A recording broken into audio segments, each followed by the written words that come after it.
I'm Emily Carver. This is GB News, Britain's news channel.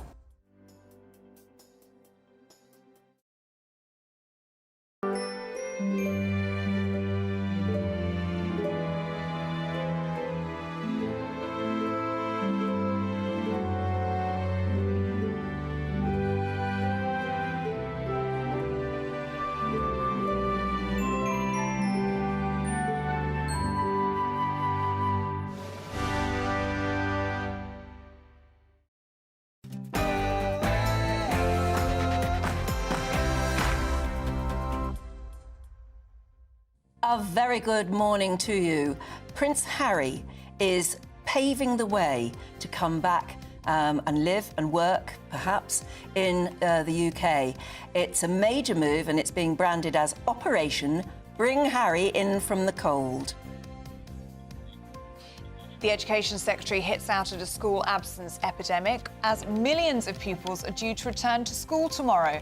The government have vowed to increase fines on those offending. And this comes as teaching unions, can you believe this? They're calling for times tables tests to be stripped back, as well as grammar exams, because apparently students get too anxious. Summer strikes continue. Hundreds of Border Force staff at Heathrow Airport have started a 4-day strike in a long-running dispute over rosters.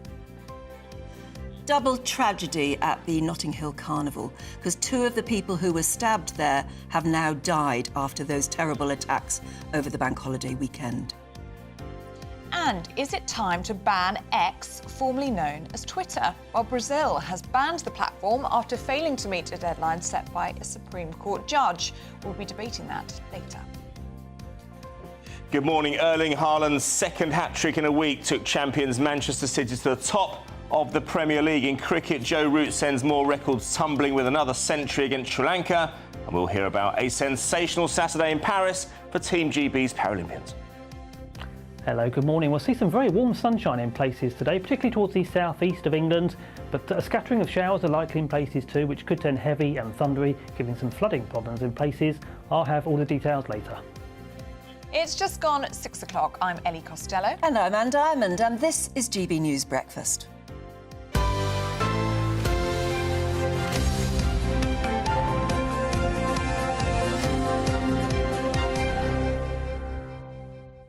Times tables.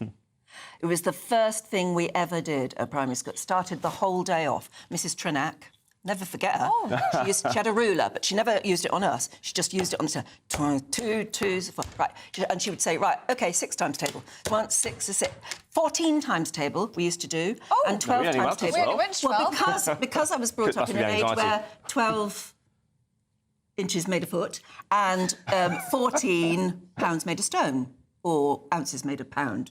Yeah, probably. Have I got that right? We did the 12, 14 and 16 times table as well. Really? Yeah. We never got near that. It was the start of every day, and she always did it very delightfully. I mean, she was lovely. We all enjoyed doing it too. Oh, did you? Yeah. Did you have a little sing-song with it? Well, sort of, yes. Yeah. She was really good. But it was deemed to be that fundamental. Well, it is fundamental. Well, it is, yeah. I mean, what the basis you of were all taught the times tables. Yeah, I was taught the times tables, and I do remember, and it was painful, sitting with my dad at the table, and he'd be like, 6 times 6. He'd be like, 6. Yeah. You know, It would only go I think to we 12, can though, relate didn't to it? that. Only went up to No, 12. in your 12, day, yeah. it would have probably only gone up to 10, wouldn't it? No, thanks to decimalisation. It was 12, but I remember thinking I knew all my times tables by rote. 12 12s. 144. That's right, I know. It's one of the most memorable, isn't it? I know, yeah, it is. Well, you think that's the hardest one, don't you? Yeah. The thing is, I just remember, I just knew it. I knew it, but I didn't know how. I didn't know how 7 7s equaled 49, for example. I just knew it because I'd heard it. Yeah. So I was actually learning. Yeah, of course you're learning. I suppose so, yeah. It is learning by rote, but it's so incredibly useful once you know it. And you're sitting down in a maths exam and suddenly you have to immediately do 6 8s. And you know what the answer is straight away. You don't have to, fuss about it. I always felt school was more about chat and personality anyway. I didn't need to know you. Well, clearly that's what these education unions, is it teachers' unions? I don't know, we need to find out a bit more, are saying It's teaching unions. It is teaching unions are saying that times tables, we've had this before, we had this in the last Labour government. Oh, dear. I'd been up for scrapping algebra. That caused me a lot of anxiety, I must admit. But you think of all of the useless stuff that you were taught at school that you will never use in your everyday life that could be scrapped and could Loads of it. perhaps, There's loads of it, isn't there? yeah, save yourself from some anxiety. You can understand that, but times tables is not one of them. No, You think that's one of the most essential unbelievably parts of your useful. education? Do you do flashcards? Yes, Yes. yes. I think Yes. as well, yeah. So this is teaching unions saying that timetables tests and grammar exams. And I used to love grammar. It's like, you know, spelling exams every Friday. I used to love that. So grammar Used to goes find it out quite the fun. window now, is Apparently, it's leading to high levels of anxiety in this children is- because they're compulsory. And instead, Bridget Phillipson is saying, look, we're not saying that they should become optional, but we're saying they shouldn't have to be tested on it because it's a waste of time. But the anxiety argument was used some years ago when... Remember During the when last Labour government? Yeah, but even before that, remember, even when I was at school, there was if you did an A-level, for example, it would be a mix of coursework and exams. Some were 100% exams, some were 100% coursework.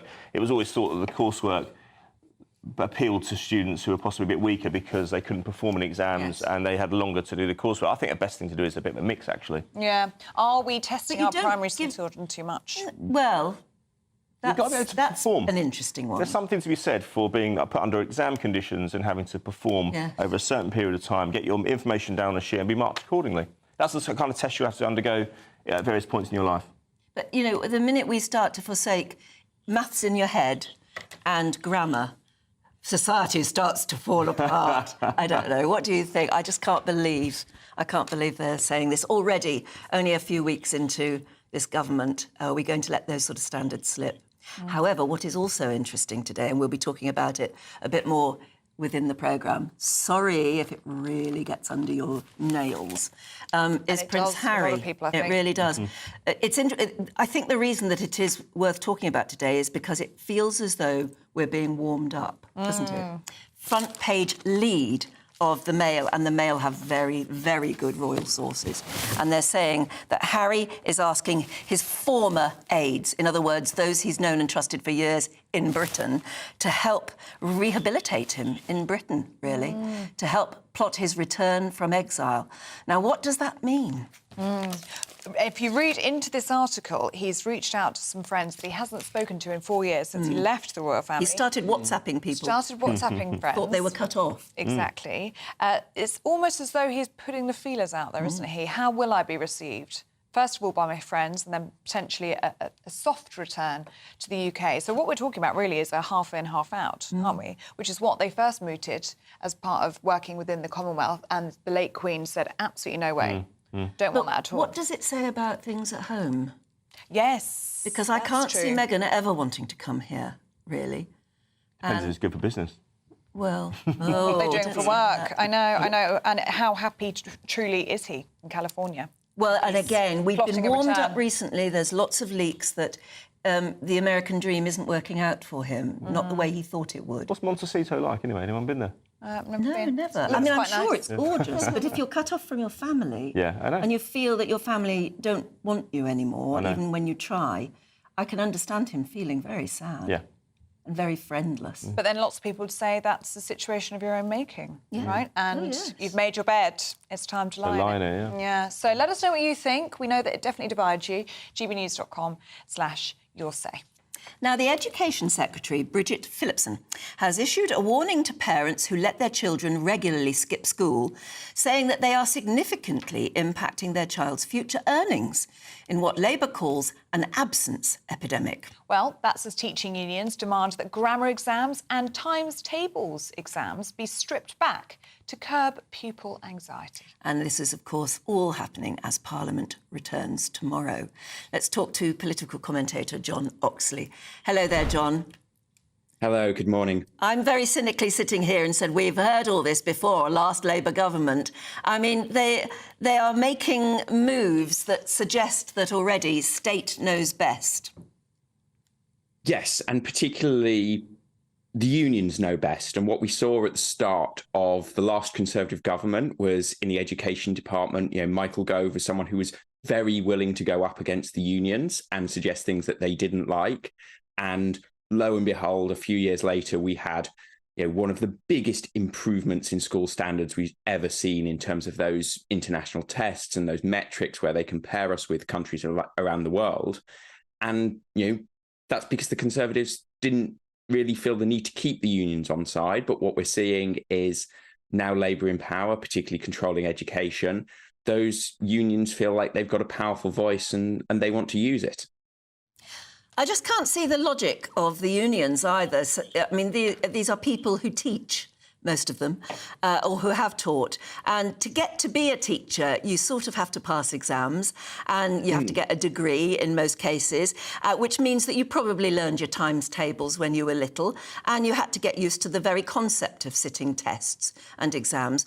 What's their logic behind this? I don't understand why they want to give pupils an easy ride when education isn't necessarily an easy ride.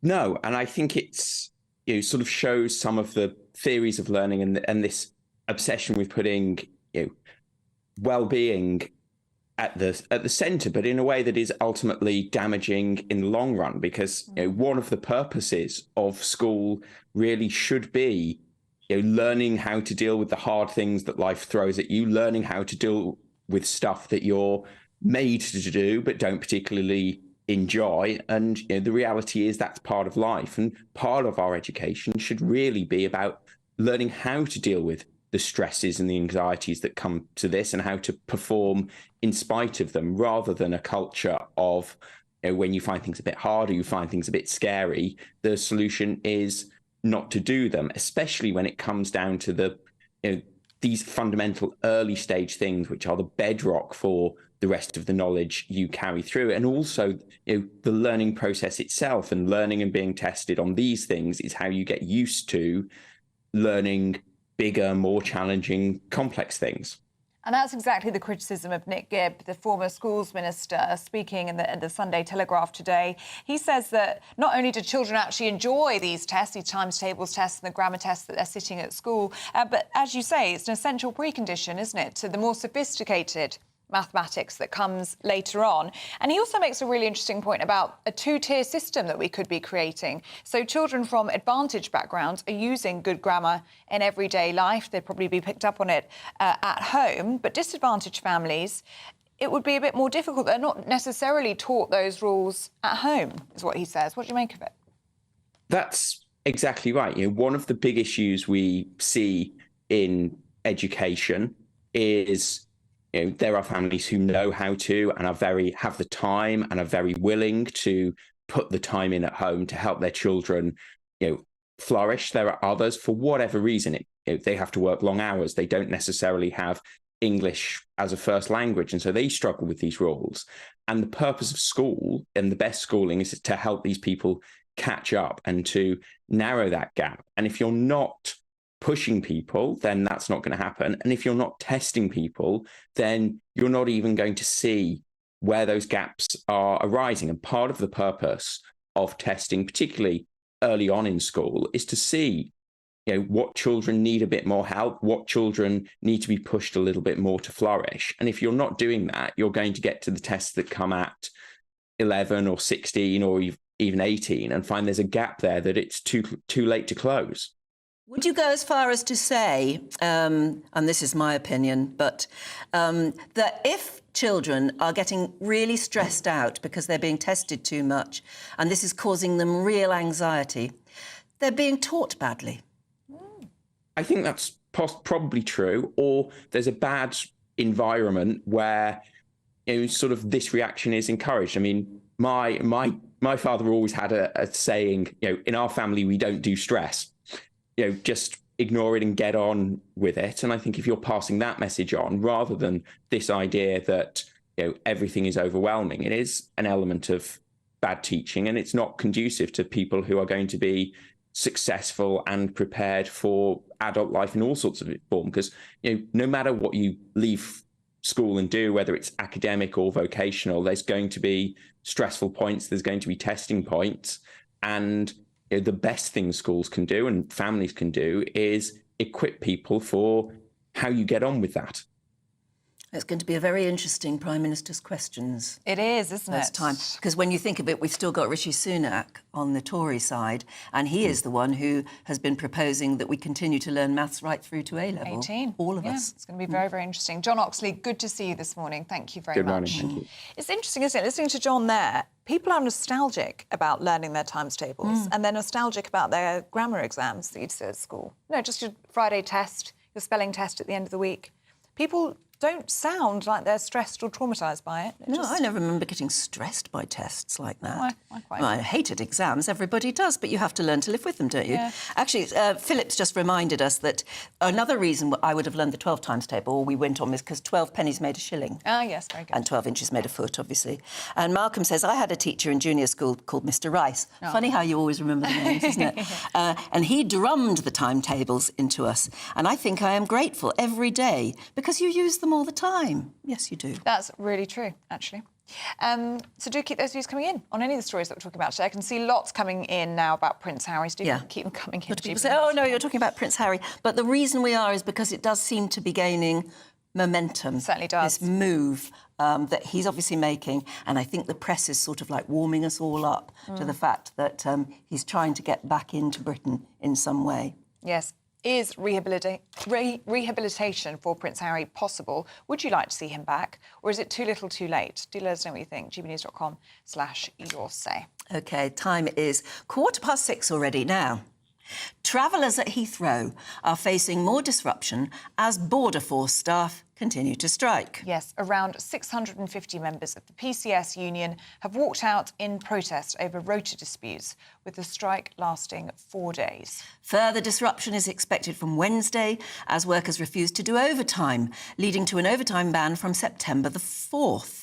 Well, travel correspondent for The Independent, Simon Calder, joins us now. Really good to see you, Simon. But this is not really good news, is it? It feels like Groundhog Day. Well, yes, we're going from stress about times tables to stress about timetables. So there we are. You see what I did there? Very good. And unfortunately, we are seeing large-scale disruption at Heathrow, but not what I was expecting. We've got, 35 British Airways departures cancelled today. That, I'm assuming, and I was following the weather just before the programme began very closely, is because they're expecting bad weather later, and what typically happens is that British Airways will cancel a whole raft of flights ahead of that.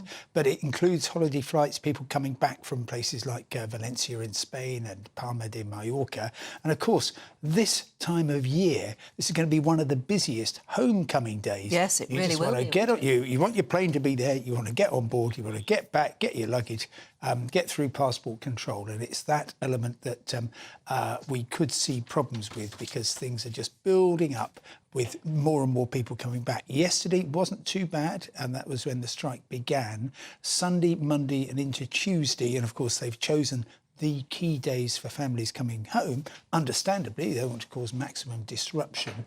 And while we've had already back in April and May a week's worth of disruption, a week's worth of strikes, had very little effect. What they've done now is thought, right, the reason it didn't have much effect is that so many people are using the e-gates to get through passport control. But if you're travelling with a family, under 10s can't use those, so therefore we think we'll have more of an impact there. Yeah, I mean, you say it's sort of calculated for maximum disruption, but I mean, it's such pain and anguish if you've just had a nice holiday and you're coming home and you're literally almost probably taking it to the last day so you won't get in trouble with school, and you've got school-aged children who are probably going to have to nap for hours and hours and hours on airport floors. Yeah, well, we're not quite seeing that yet. It was a great time for teaching them their timetables, by the way. But no, it's a good opportunity to. Yeah, we've got. So I wouldn't worry too much about that. And the cancellations which you're seeing outbound are not connected with that.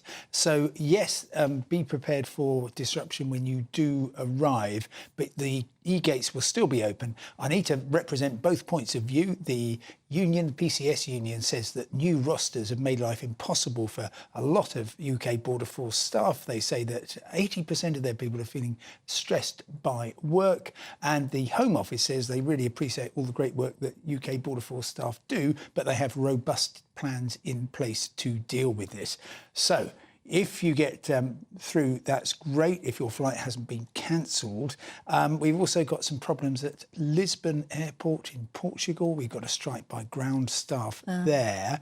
And more widely, if I may, the real serious problem that I think is going to affect a lot of viewers and their families today is just going to be air traffic control staff shortage. Ryanair, biggest budget airline in Europe, been saying most of the week that about 1 in 6 flights is delayed on the first wave. And you'll know these, maybe you've even got up for them. So it's 6 in the morning till 8 in the morning. You've got to get dozens and dozens of flights away from each airport. If they're delayed, everything gets later and later during the day. And according to the boss of Ryanair, who's been speaking quite a lot recently about drinks at airports, he says that weekends are much worse. He says that the staff shortage right across Europe, air traffic control centres, is getting worse. I've talked to Eurocontrol, who are the big pan-European organisation. They just say, look, we've got basically the same number of flights as before COVID, but we can't use all this airspace over Belarus, over Russia, over Ukraine, and therefore you're bound to get delays. Making things very complicated. Have you got any advice for people heading home today, trying to get back for the start of the school term? Just be aware of your rights. So if your flight is one of those which is cancelled, then don't, if the airline says, oh, we've got a flight for you on Wednesday, don't take that, because the airline has to give you a flight on the day that you're supposed to be travelling, if there's anything available, even if that means they've got to buy a ticket on another airline.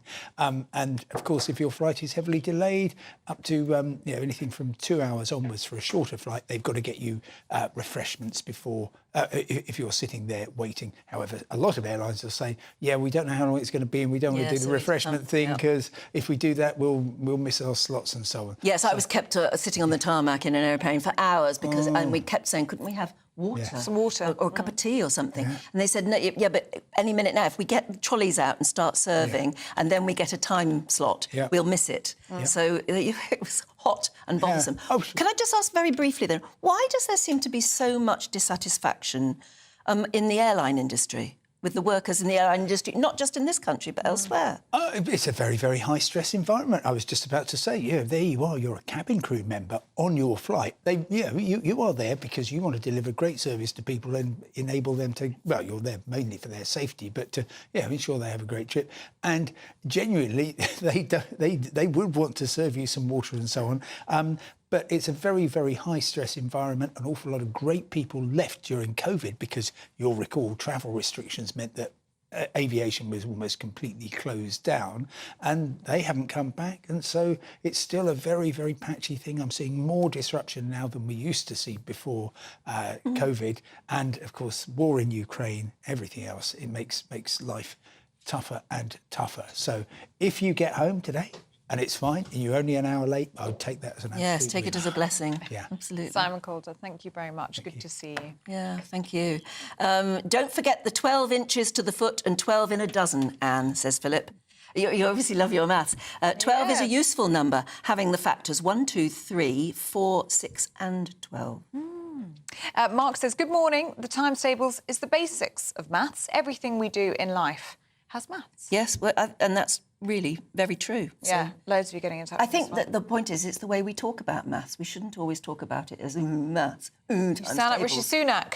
Yeah, no, you've got to talk it up, because we've got to do it. Well, it is very, very important, isn't it? And come the day when you think you can do it all on a calculator, and the electricity goes down or something, and you haven't fired up your laptop or whatever, then you're stuffed if you can't do your times tables. But it's always quicker to do it in your head as well. I mean, we walk around with a calculator in our pocket now, don't we, on our phones? But it's always quicker just to do it in your head, especially when you're in the shops, I find, and you're working out what's 10% off or 20% off. It's good to have your maths. I do thank goodness for decimalisation, though. It was brilliant, because it's so much simpler when you're working in factors of 10.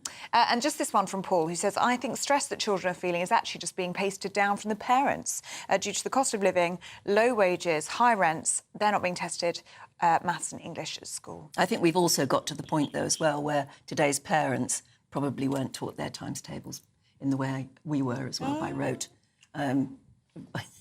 I think that may be it too. So they find it stressful teaching it. And maybe they talk it down too. Anyway, there are clearly lots of mathematicians watching at the moment. Very passionate about your maths this morning, so do keep them coming in, and your views on Prince Harry as well. gbnews.com/your say.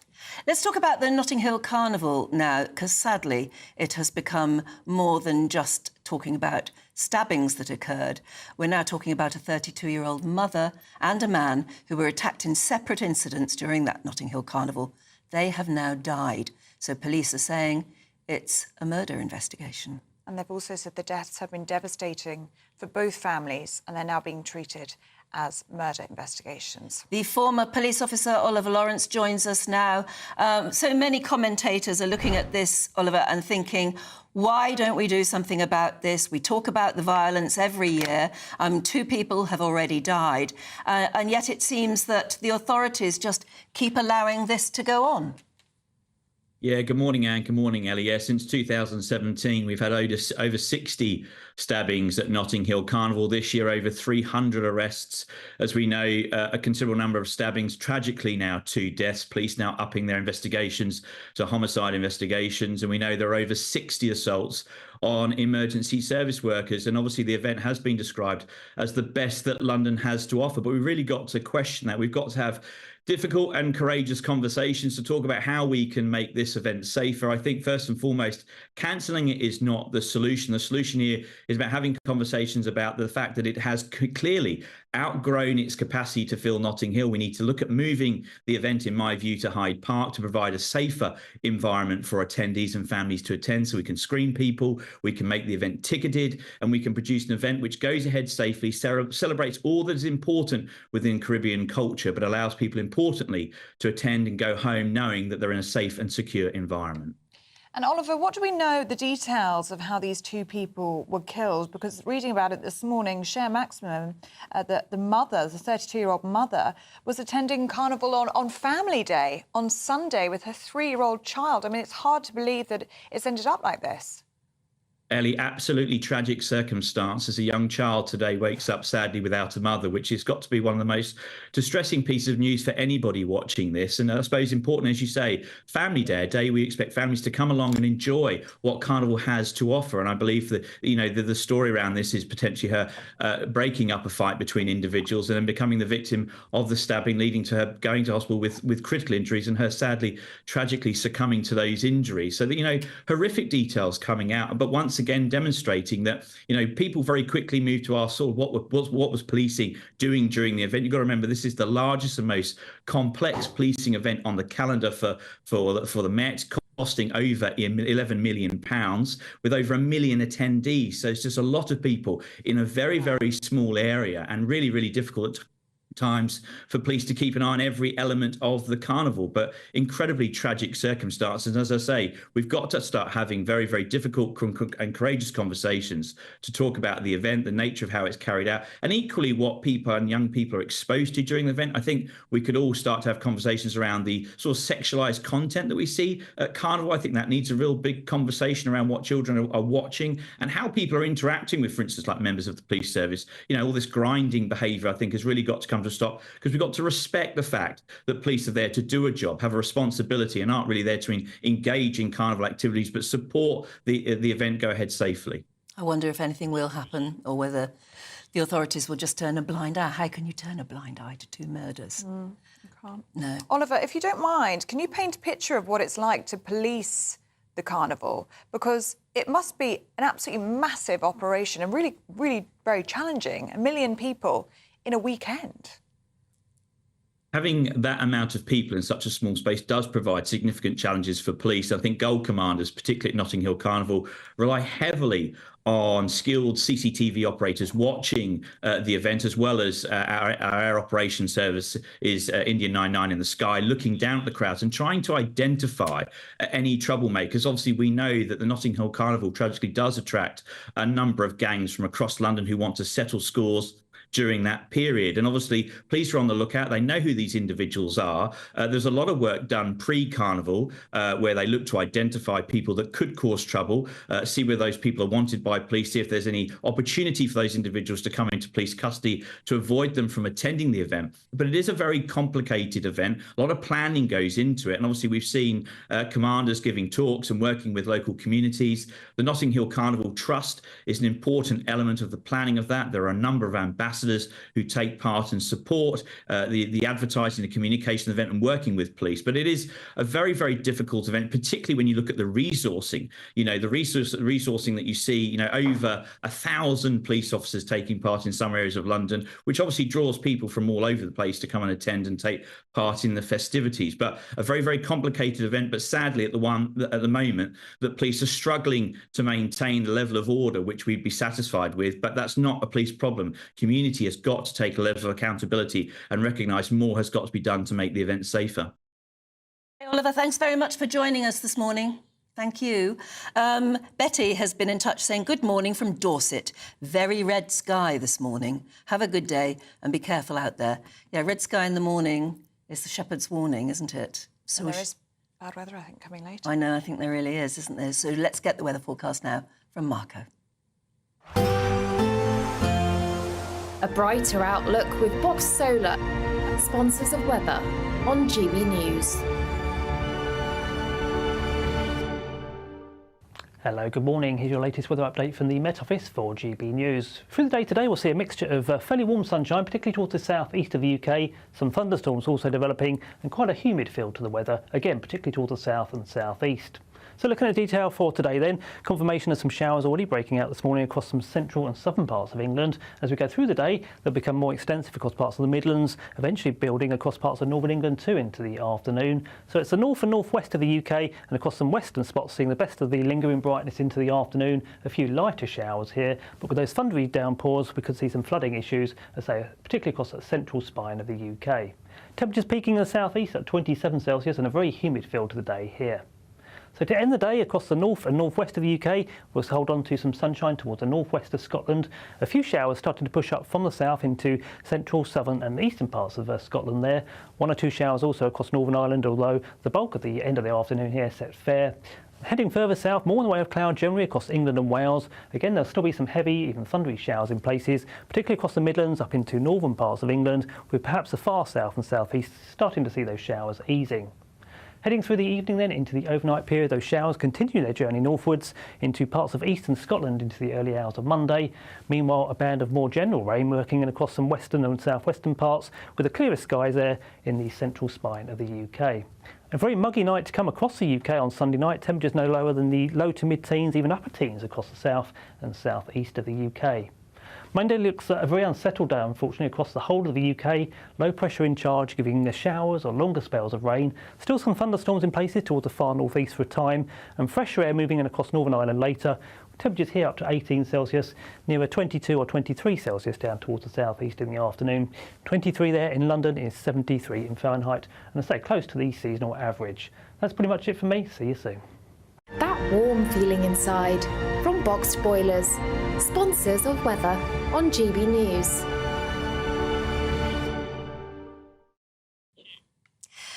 The Great British Giveaway.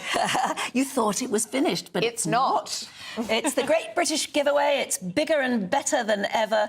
Our brand new one is the biggest yet. So just think about £36,000 in tax-free cash.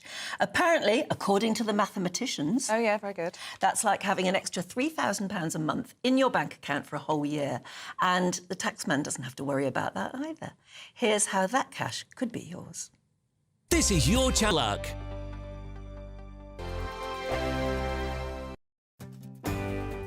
I'm Michael Portillo. This is GB News, the People's Channel, Britain's news channel. Join me, Nana Akweer, for an informative, interactive news programme with a difference. It's fun. No, he didn't say that, Dave. I'm so surprised. I think there's an element of truth to that. Join me from 3 p.m. every weekend, only on GB News, Britain's news channel. This is GB News, Britain's news channel. Did you know several Paralympic GB track and field athletes are aiming to go for gold this summer in Paris? So aside from pure talent, a British firm has incorporated, get this, space technology in the materials of running clothes to help athletes perform at their ultimate capacity. I'm not sure if I believe this, but we'll find out in a sec. Trailblazing scientists, engineers and designers at British firm Rion Labs have taken an idea first used in a NASA project, and they've now developed it for over 15 years at Imperial College in London. First of all, please can you explain to us a bit more about how and what this incredible technology is? Yeah, well, as you mentioned, our founder, Dr. Dan Plant, spent many years developing these kind of dynamic materials. That means they behave in what's called non-Newtonic way. So they don't follow the rules. Effectively, they can change their behavior depending on kind of stress or stretch you apply to it.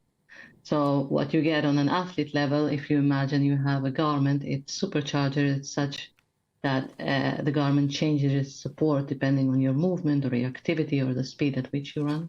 So you're saying that it generates, what, more sort of kinetic energy, is that right? Not quite. It makes you effectively make more out of your own energy. Spot the athletes with the wavy curves and stripes, you'll see that. So that's super polymer we have in combination with these stripes that are kind of built around the way your muscles moves. You said the difference between first and fourth place is a fraction of a percent.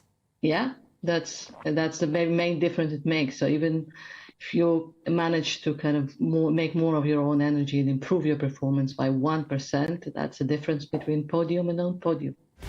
GB News, the People's Channel. In the GB Newsroom, we bring you the news as it happens. With our team of dedicated journalists across the UK, we're ready to keep you up to date with what's happening every half an hour, every single day. Bulletins here on GB News, the People's Channel, Britain's news channel.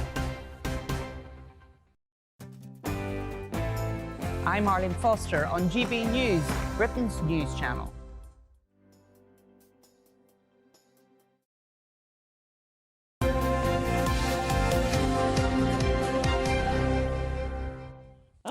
Welcome back. You're watching and listening to Breakfast with Ellie and Anne. We've just been comparing cookies.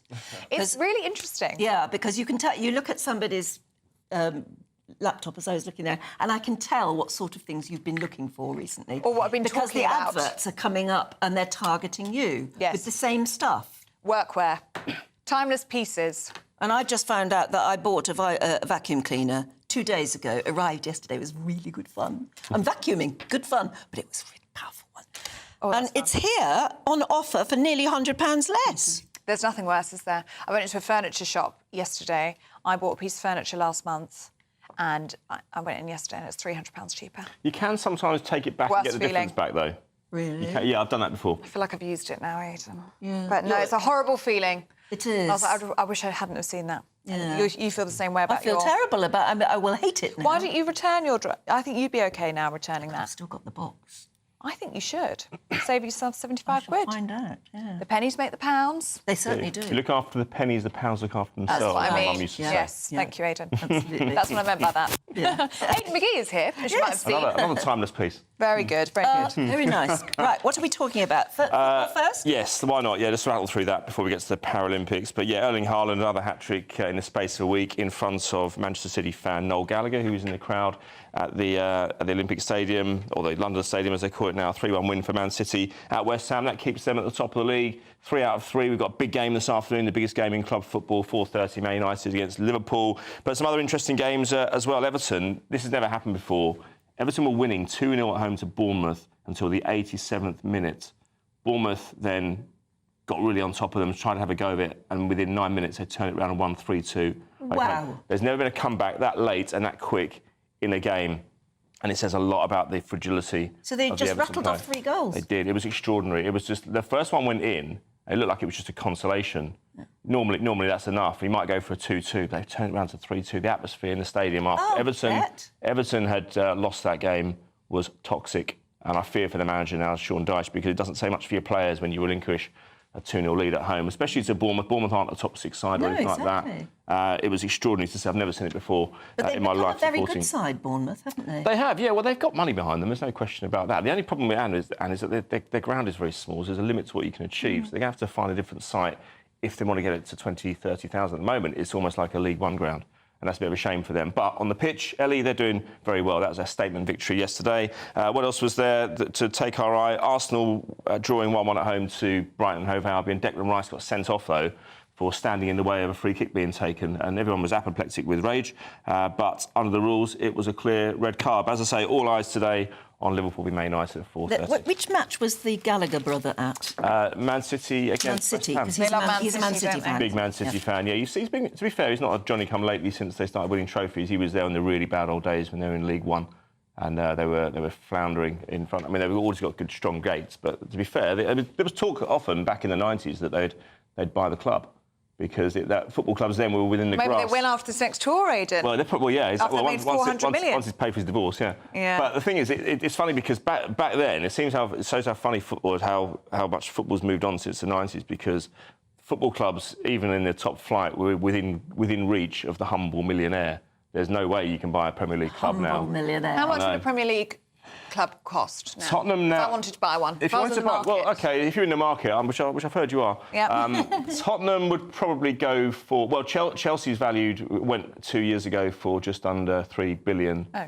Manchester United is valued at around about anything between about £5.5 and £7 billion. So we're getting towards NFL franchise level now. But you could have bought Manchester City in the 90s for probably 40 million quid. But these superstars, they don't just buy things outright anymore. They just buy a share, don't they? They do, but then if you buy it, the smaller your share, the less you'll say. What Manchester United have done is that the sexy part of the football is buying the bit where you're controlling the football. You can get a lot of hassle with it as well, because if things go wrong, you sign the wrong players, that's when they soon come for you. It doesn't matter who you are. It doesn't matter how many top 10 singles you've had, and how many worldwide tours you've done, and how many Grammys you've won. It's a different league of money. Now, yeah, that's why increasingly it's just overseas money. It's nation states owning football clubs now. That's how it's gone. That's how it's going.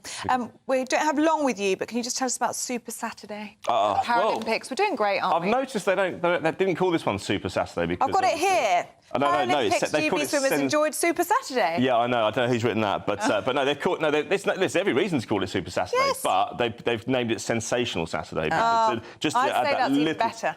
Yeah, probably is actually. Well, look at the number of golds. I mean, they've won 3 in the pool. We've been outstanding in the pool now. 3 in 40 minutes. Stephen Clegg, William Ellard, and Alice Ty. Alice Ty was interesting because she had a leg amputated after Tokyo 3 years ago. She's been through a hell of a lot. And she set a record in the 100-metre backstroke. Another 100-metre backstroke was Stephen Clegg, bronze in Tokyo, so he's improved on that. That was a world record. And William Ellard, 200-metre freestyle. He's only 18 years old. That's his second medal of the Games as well. He set a world record of 1:53.3. And in the Taekwondo, won 2 golds there as well. Amy Truesdale said after her gold medal was confirmed, she had to go and cry by herself for 20 minutes just to take it all in. She wasn't expected to do what she did. And that was after doing a cartwheel and the splits in the seconds afterwards. And then she decided to go off for 20 minutes and convalesce. As you do. Yeah, exactly. Yeah, it's the way to cope with stress, isn't it? And another gold for Matt Bush as well. And, I mean, if you look at the medals table, I think we've got it second behind China, 25. So we're still second. We're doing terribly well. 25 medals in total, 11 golds. I mean, two golds on day 1, 4 on day 2. And 5 yesterday, and as you can see, we've got the illustration. They haven't started the track and field stuff yet. That's the best bit. See, I think that's the best bit too. Yeah. It certainly captures the imagination in the. Well, you see, the swimming is wonderful, but it's not. I don't think it's such a good spectator sport. Yeah. The swimming.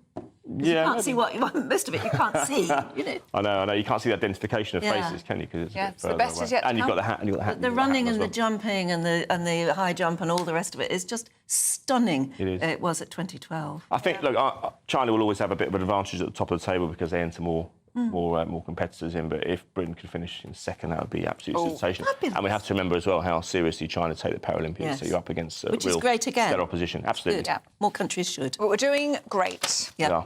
Very pleased. OK, thanks very much for the moment. We'll see you again in a few minutes. And do stay with us because we're going to go through the newspapers and there's lots of annoying stories around today.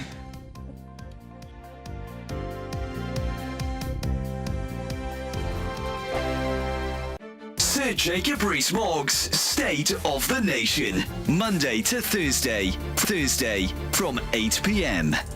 The court on Wednesday ruled that a teenager was wrongly ignored before being forced into end-of-life care. Sudiksha Thirumalesh, who was 19, died last year after being prevented from travelling abroad for treatment after doctors said her condition was incurable. Doctors said Ms. Thirumalesh's objection to their decision was unreasonable and that she should have all life-sustaining treatment ended and be put on a palliative care pathway. Last August, a ruling said that the teenager lacked mental capacity to make her own decisions, but 3 judges in the Court of Appeal overturned that decision last week. Lawyers said the move reaffirms the right of patients to disagree with their doctors. The teenager remained fully conscious while being treated by the University Hospitals Birmingham NHS Foundation Trust.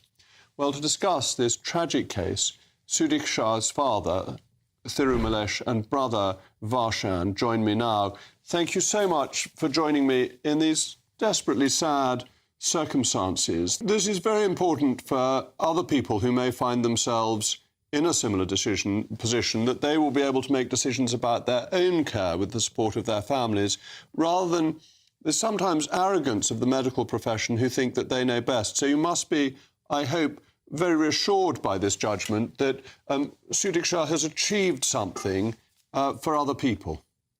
Yes, definitely, because this arrogance transformed into cruelty towards my sister's care and ill treatment of the whole family. They think they are on the top of the hierarchical spectrum, and they treated us like we were on the bottom of the lower end of the chains, or rather as low class, but we ensured that our class remained. GB News, the People's Channel. Join me, Camilla Tominey, for a frank and honest discussion with those in power that cuts through the spin and gets to the heart of the issues shaping our nation. You haven't confirmed that you want to stand as leader, but you haven't ruled it out either. This report basically says that he's not fit to stand trial. Is he indecisive?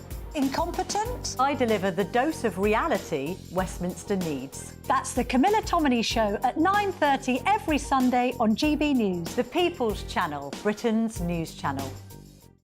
Hi there, I'm Michelle Dewberry, and I'm going to take a second to tell you all about my show, Dubes & Co. We start off with the issues of the day. We then bring in both sides of the arguments. We get rid of the disrespect. And then you throw me into the mix. And trust me, I'll tell it exactly how it is. And then, of course, the magic ingredient, you at home. We mix it all together, and what have we got? In my opinion, the best debate show in town.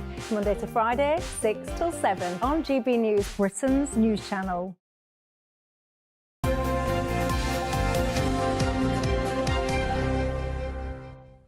Welcome back to Breakfast. We're going through the papers now with political commentator Lynn May and former Labour advisor Jonathan Liss. No, I was never a Labour advisor. I apologise. What were you that we think you were?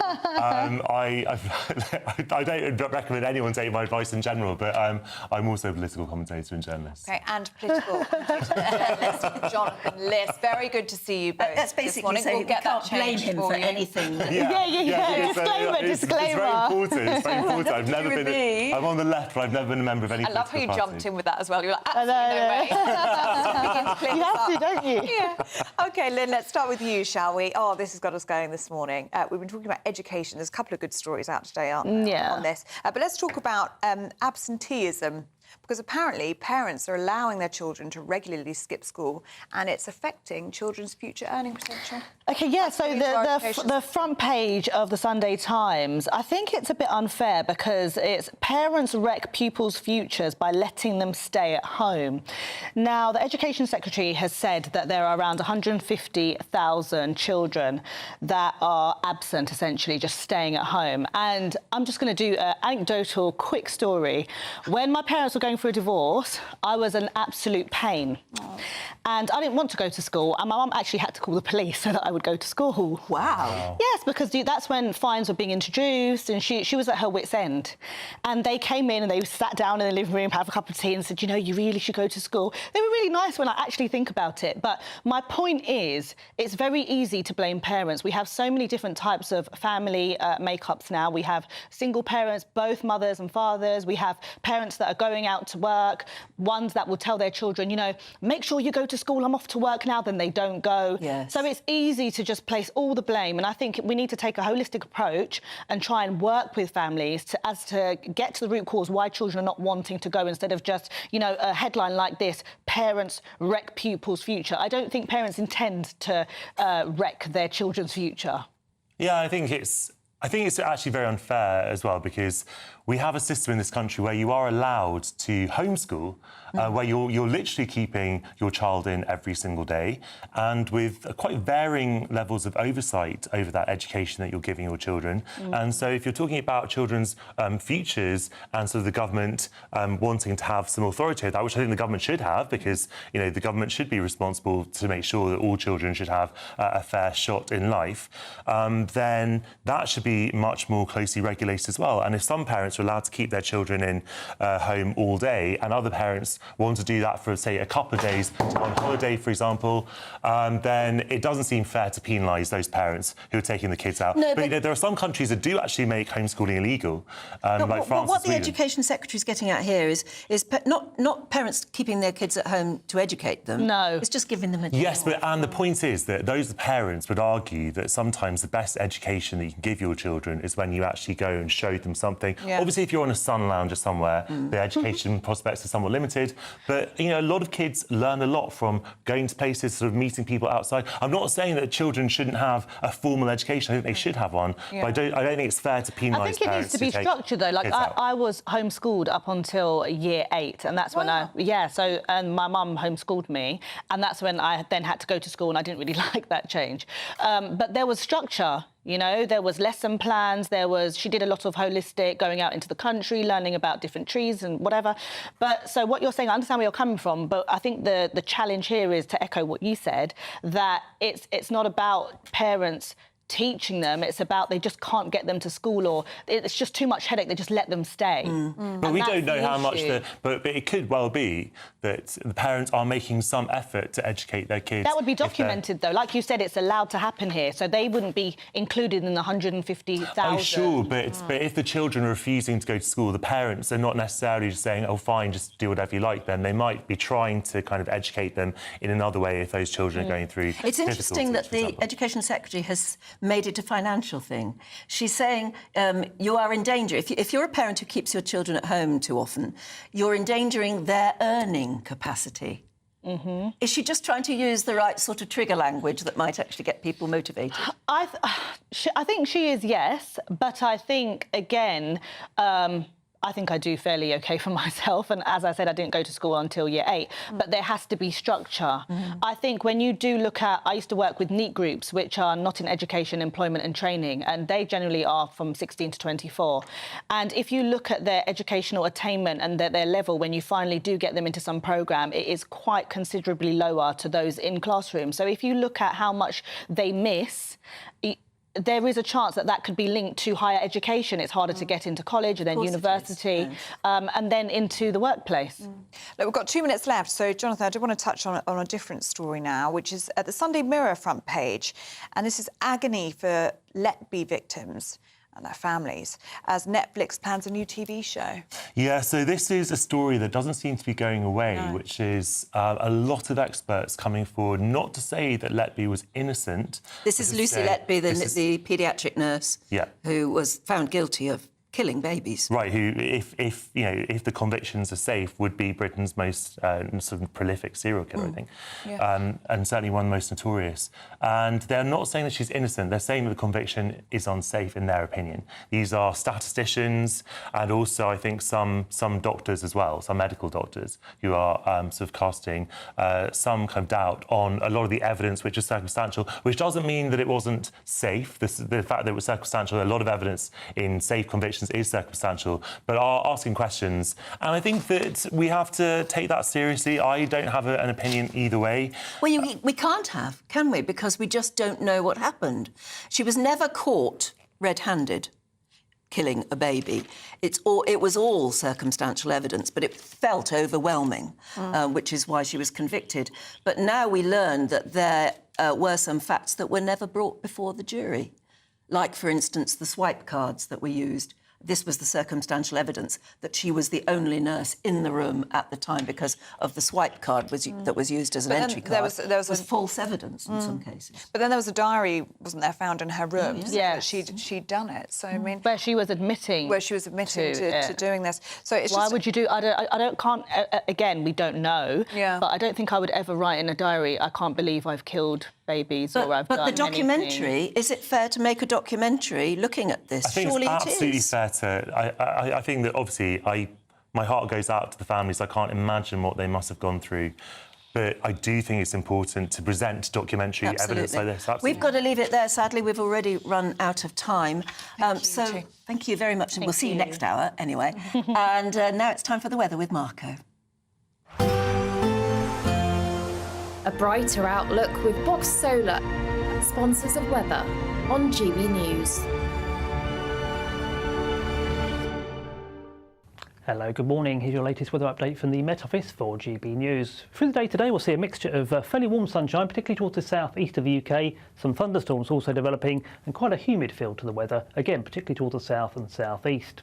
So looking at the detail for today then, confirmation of some showers already breaking out this morning across some central and southern parts of England. As we go through the day, they'll become more extensive across parts of the Midlands, eventually building across parts of northern England too into the afternoon. So it's the north and northwest of the UK and across some western spots seeing the best of the lingering brightness into the afternoon. A few lighter showers here, but with those thundery downpours, we could see some flooding issues, as I say, particularly across the central spine of the UK.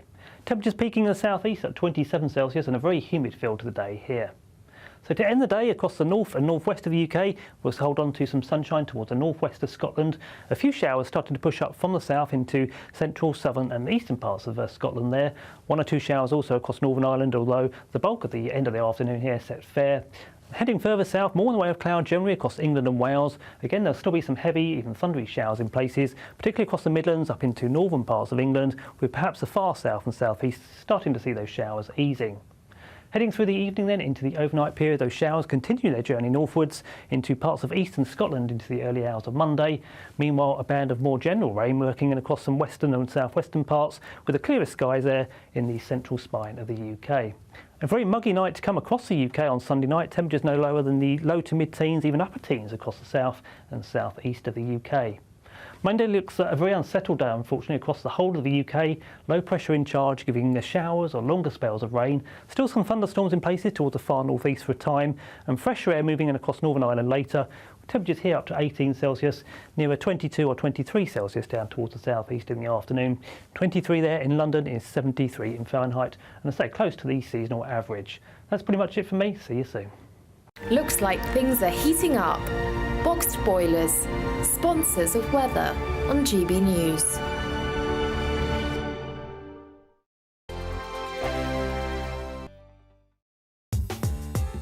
I'm Christopher Hope. From pop stars to politicians, I'll interview anybody in a pub who's got a political opinion. Join me every Friday on Spotify, Apple Podcasts, YouTube or gbnews.com, or wherever you get your podcasts.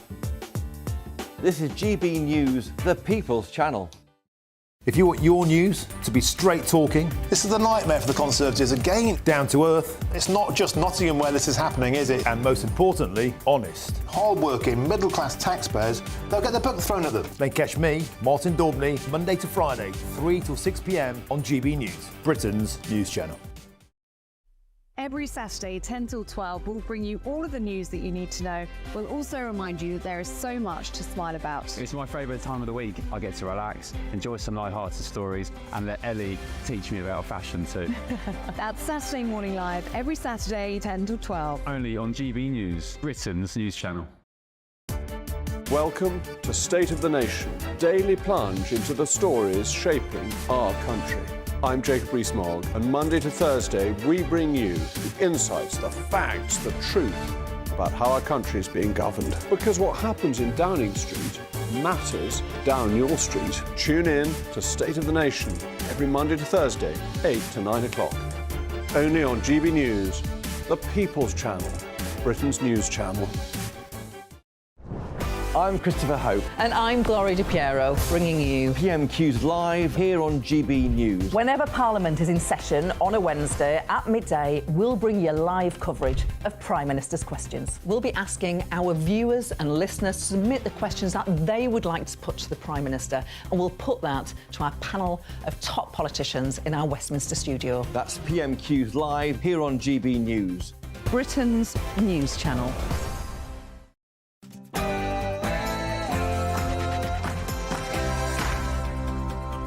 Yeah. Good morning. Is Prince Harry going to make a royal return to the UK?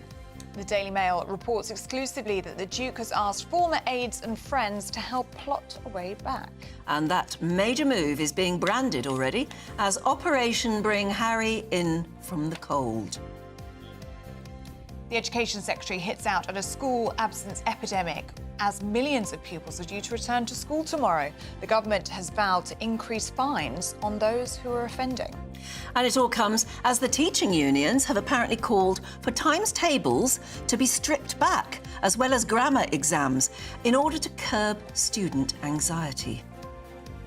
Summer strikes continue. Hundreds of Border Force staff at Heathrow Airport have started a 4-day strike in a long-running dispute over roasters.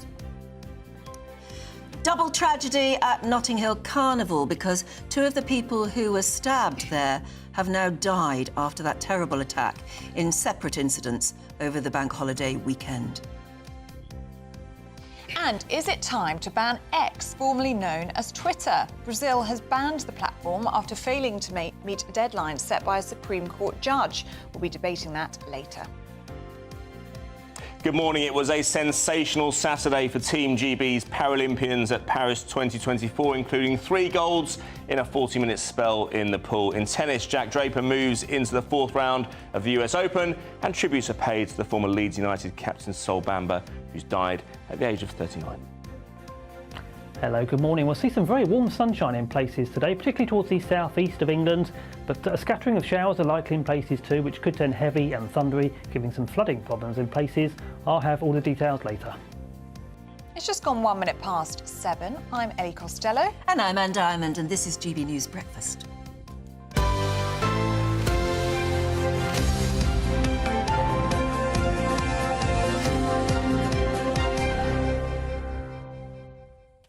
Well, we have some breaking news for you before we talk about any of those other things at the moment. This is news that's coming in from Israel, who say they have found bodies of hostages who were taken on October the 7th, the very first terrible incident that happened that started all this. Apparently, they have now been into Gaza and they have found the bodies of those Israeli hostages. Unfortunately, their bodies, they are not alive, they are dead. But that's the bodies of 6 hostages taken by Hamas on October the 7th, have been recovered apparently from a tunnel in the Rafah area of southern Gaza. That's according to the Israeli military, and it will be devastating news for the families, of course, on the sidelines who have been waiting for so long, hopefully to hear good news, and now will be told the very worst. An IDF spokesperson has said that these hostages were brutally murdered by Hamas terrorists shortly before we reached them. One of those hostages is Mr. Goldberg Poland, who is an American citizen. That's been confirmed by US President Joe Biden, who has said he is devastated and outraged by the news. We will bring you much more on that throughout this morning's programme, obviously. We will find out more of the facts and bring it straight to you. But that is pretty devastating news with which to lead the hour, and I'm very sorry about that. On a Sunday morning, it would be so much nicer if we could hear good news, wouldn't it? And devastating for those families who've been waiting and hoping that they'd get their loved one back. OK, but we'll move on to a story which is making... it seems to be gaining traction, particularly amongst the press, but in an interesting way, because clearly the Daily Mail, who have very good royal sources, are leading on this today. And it is of interest. I think it will annoy a great many people who can't get over it. In fact, so many of you got online straight away going, no, in that sort of slow motion way. And it's because there is really big news that Prince Harry wants to come back in some way to the UK and is beginning now to court advice from British advisors. In fact, as you were saying earlier, he apparently on WhatsApp has been getting hold of old friends who haven't heard from him in several years. But he's WhatsApping them, asking their advice, and apparently has either already taken on board a British PR company or is at least at the moment seeking advice to do that, in a way to maybe very slowly rehabilitate himself and his image in the UK. The question is that possible? Well, this major move is being branded as Operation Bring Harry In from the Cold, as he is allegedly growing dissatisfied from advice from American-based image experts. Well, let's talk to the historian and author Martin Whittock, who joins us now. Martin, do you agree that actually it feels like we're being warmed up? Yes, I think so. As you intimated just now, there's reports of them just not getting on well in the Californian exile. Reports of self-imposed exile, I should add. Reports of the couple having parted company with another American PR advisor. It seems this is the 10th staff member to have left the Sussexes in 3 months. In August, it was reported that their chief of staff had left after just 3 months. So clearly, things are not working out in the USA for the Sussexes as they originally planned. And interestingly, there are also reports that the King has discussed the matter with faith leaders, showing that he is open to some kind of reconciliation. But boy, this is going to be quite an ask and quite a journey after the turmoil and hurt over the past 4 years.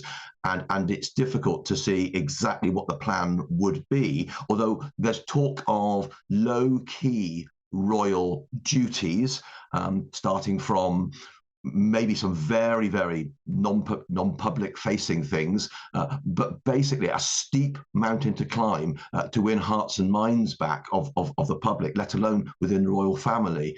There's talk that William, Prince of Wales, and Harry are both due to be in New York this September on separate ventures, both environmentally connected. So there may be some kind of low-key connection there.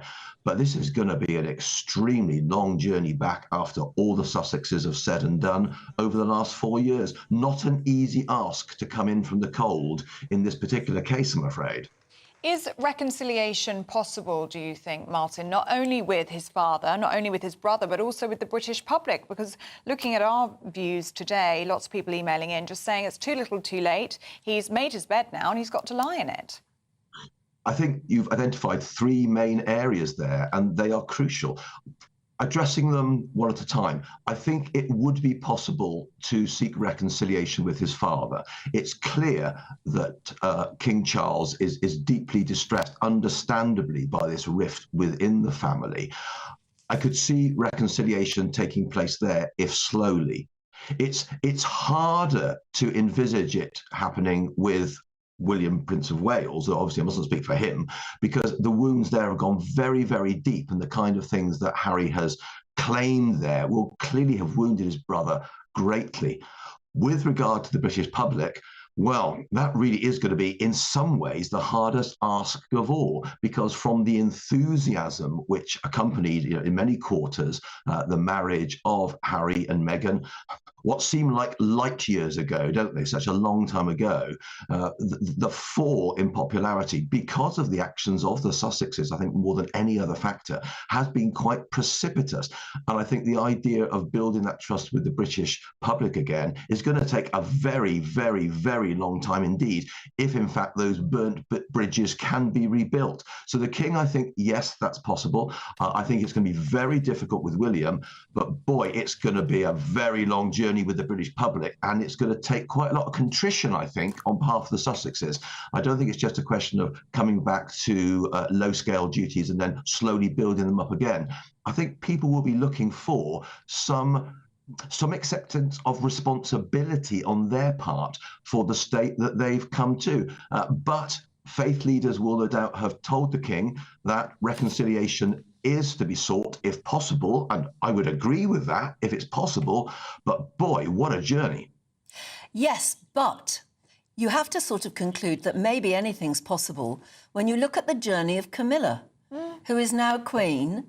And I know there are people watching right now who still don't accept that and will never forgive her.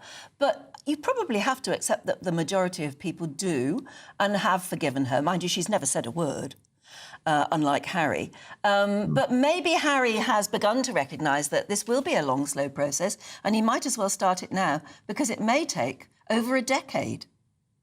I think you make a very good point there, because Queen Camilla is really a lesson in reconciliation and in journey back from what would have been a very, very, very low point following the death of Princess Diana. But you also make the point there, and I think absolutely rightly so, that Queen Camilla has been extremely discreet. She has not gone public. She's not claimed other people are to blame for this.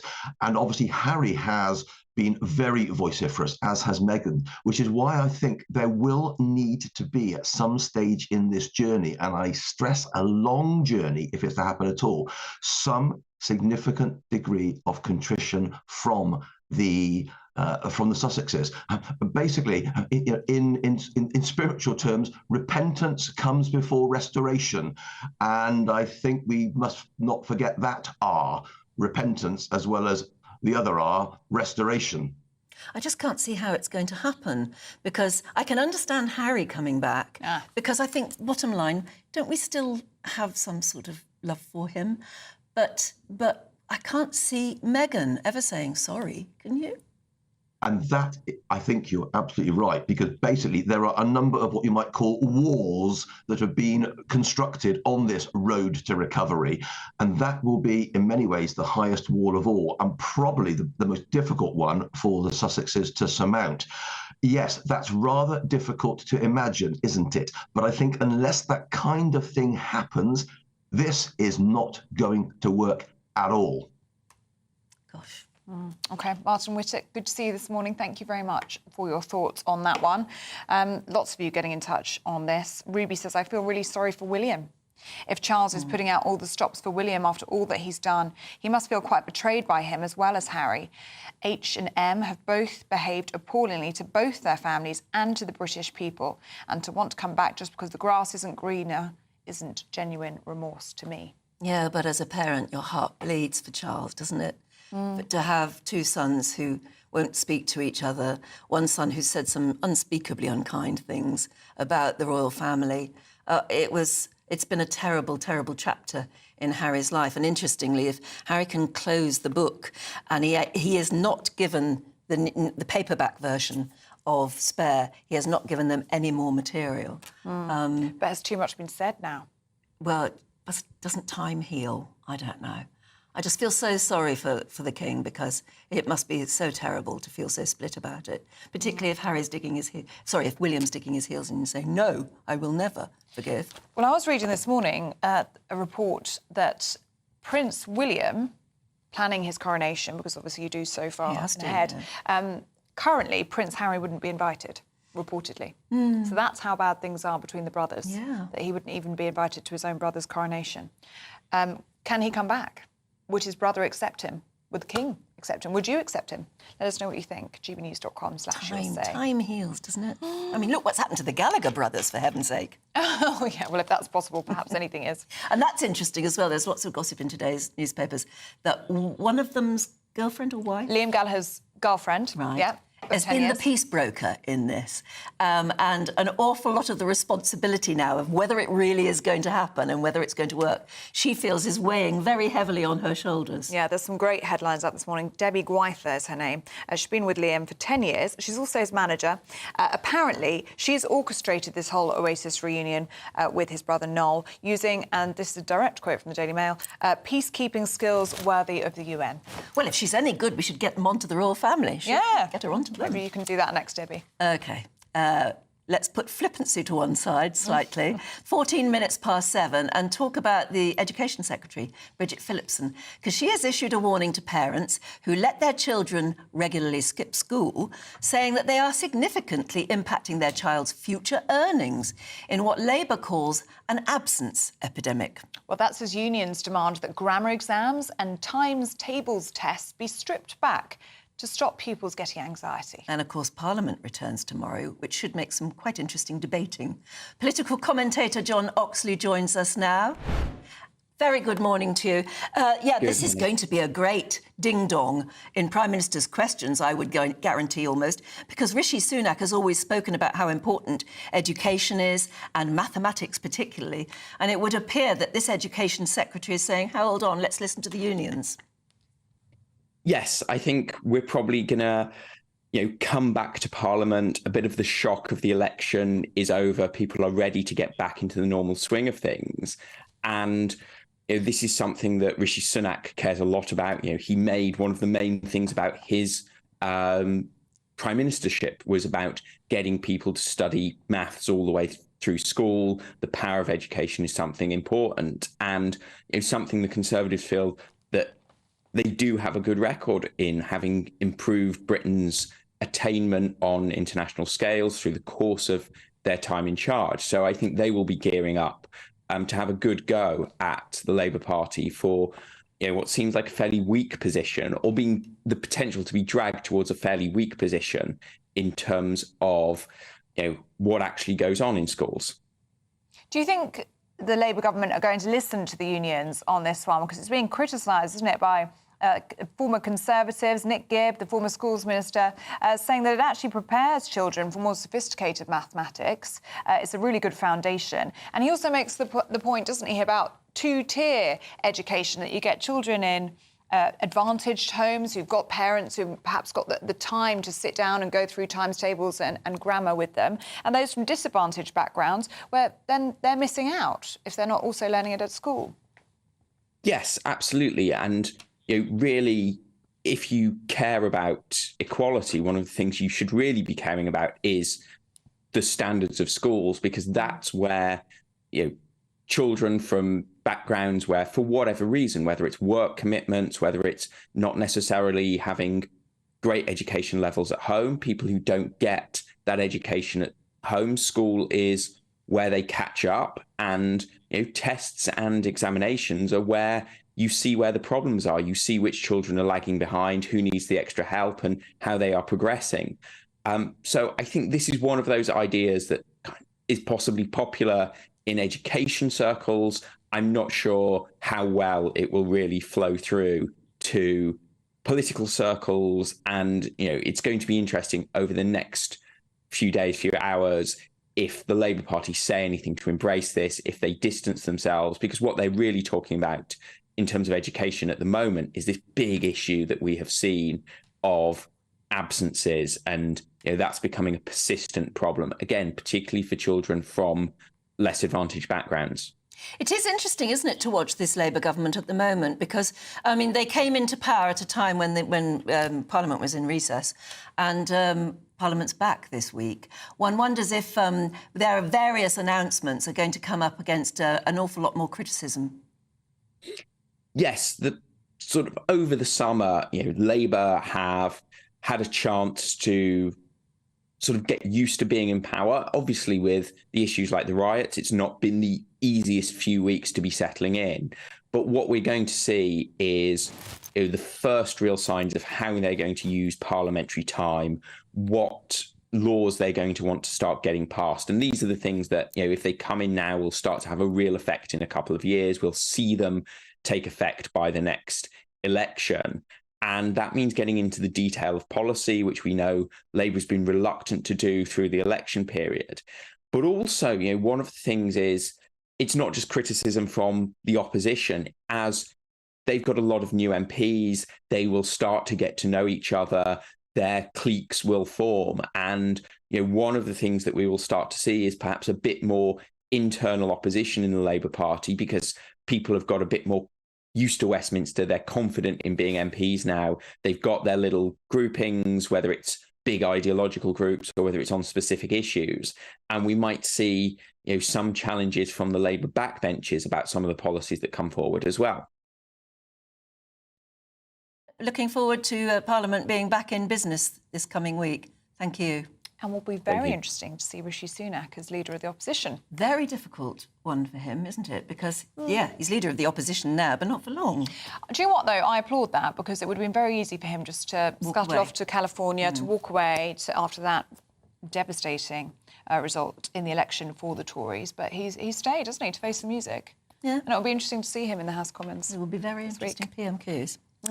OK, back to the really important breaking news of the morning, and sadly, it is very bad news. The bodies of 6 hostages taken by Hamas on the 7th of October have been recovered from a tunnel in the Rafah area of southern Gaza, and that's according to the Israeli military authorities. Right, the US President Joe Biden has said he is devastated and outraged by the news. Particularly because one of them, I think, is an American citizen. Yes. But obviously all of those deaths are tragic. He went on to say it is as tragic as it is reprehensible. Make no mistake, Hamas leaders will pay for these crimes. Well, Chairman of the National Jewish Assembly, Gary Mond, joins us now. Good morning to you, Gary. And this is just devastating news, isn't it, for those families? Well, I want to begin by saying may their memories be a blessing. It is an absolute outrage, a tragedy, and we hear that they were murdered just a very short while before the Israeli army would have reached them. Oh. That makes it particularly sickening. It does. And of course, we think of the families who've been waiting all this time, and actually the families who've been not just patiently waiting for hopeful news, but they have been badgering the Israeli government. They have been asking for more to be done. And as you say, tragically, it looks as though it could have just been a couple of days' difference. That may be the case. I'm one of those who believes that it's going to be very, very difficult for any deal to be done because Hamas simply don't want a deal. Sinwar knows that in the event there's a deal, he could well be killed. And that is what is holding the situation up, in my opinion. Gary, do we know how many hostages remain inside Gaza at the moment? Because we are hearing story after story, aren't we, of bodies being recovered. Is there still hope that hostages will be returned alive? There are a variety of estimates. Some are as low as 20 hostages that are still alive. Some believe there are 50 or 60 hostages still alive. No one can be too sure at the moment. And if anyone actually, maybe on the Israeli side, actually does know, then they're keeping quiet about it. What effect will this discovery, this terrible, tragic discovery, have on the government, on the battle plan, as it were? Well, it will increase the pressure on Benjamin Netanyahu. I also think there'll be further campaigns to try and remove him from power. But having said that, I can see that he is in a very, very difficult place. I'm one of those who think that he also is considering the future of Israel. And in the event that he was to give in and release thousands of terrorists who are currently in Israeli jails and give up on the Philadelphia corridor, which is the land corridor linking Gaza, between Gaza and Egypt, it runs the risk of massively increasing the chances of another 7th of October massacre. And that's what he's also thinking about, to try to ensure that Hamas does not gain from such a development. So it may strengthen his resolve. It may strengthen his resolve. I certainly hope they're able to catch and deal with the terrorists who've just murdered these 6 Israeli hostages. I think, yes, it could well strengthen his resolve. Gary Mond, thank you very much for your thoughts. Just such a devastating update, isn't it? It is. It's terrible news, isn't it? Right, let's change completely and find out what the weather has in store for us here in the UK. Here's Marco. A brighter outlook with Box Solar, sponsors of weather on GB News. Hello, good morning. Here's your latest weather update from the Met Office for GB News. Through the day today, we'll see a mixture of fairly warm sunshine, particularly towards the south-east of the UK, some thunderstorms also developing, and quite a humid feel to the weather, again, particularly towards the south and south-east.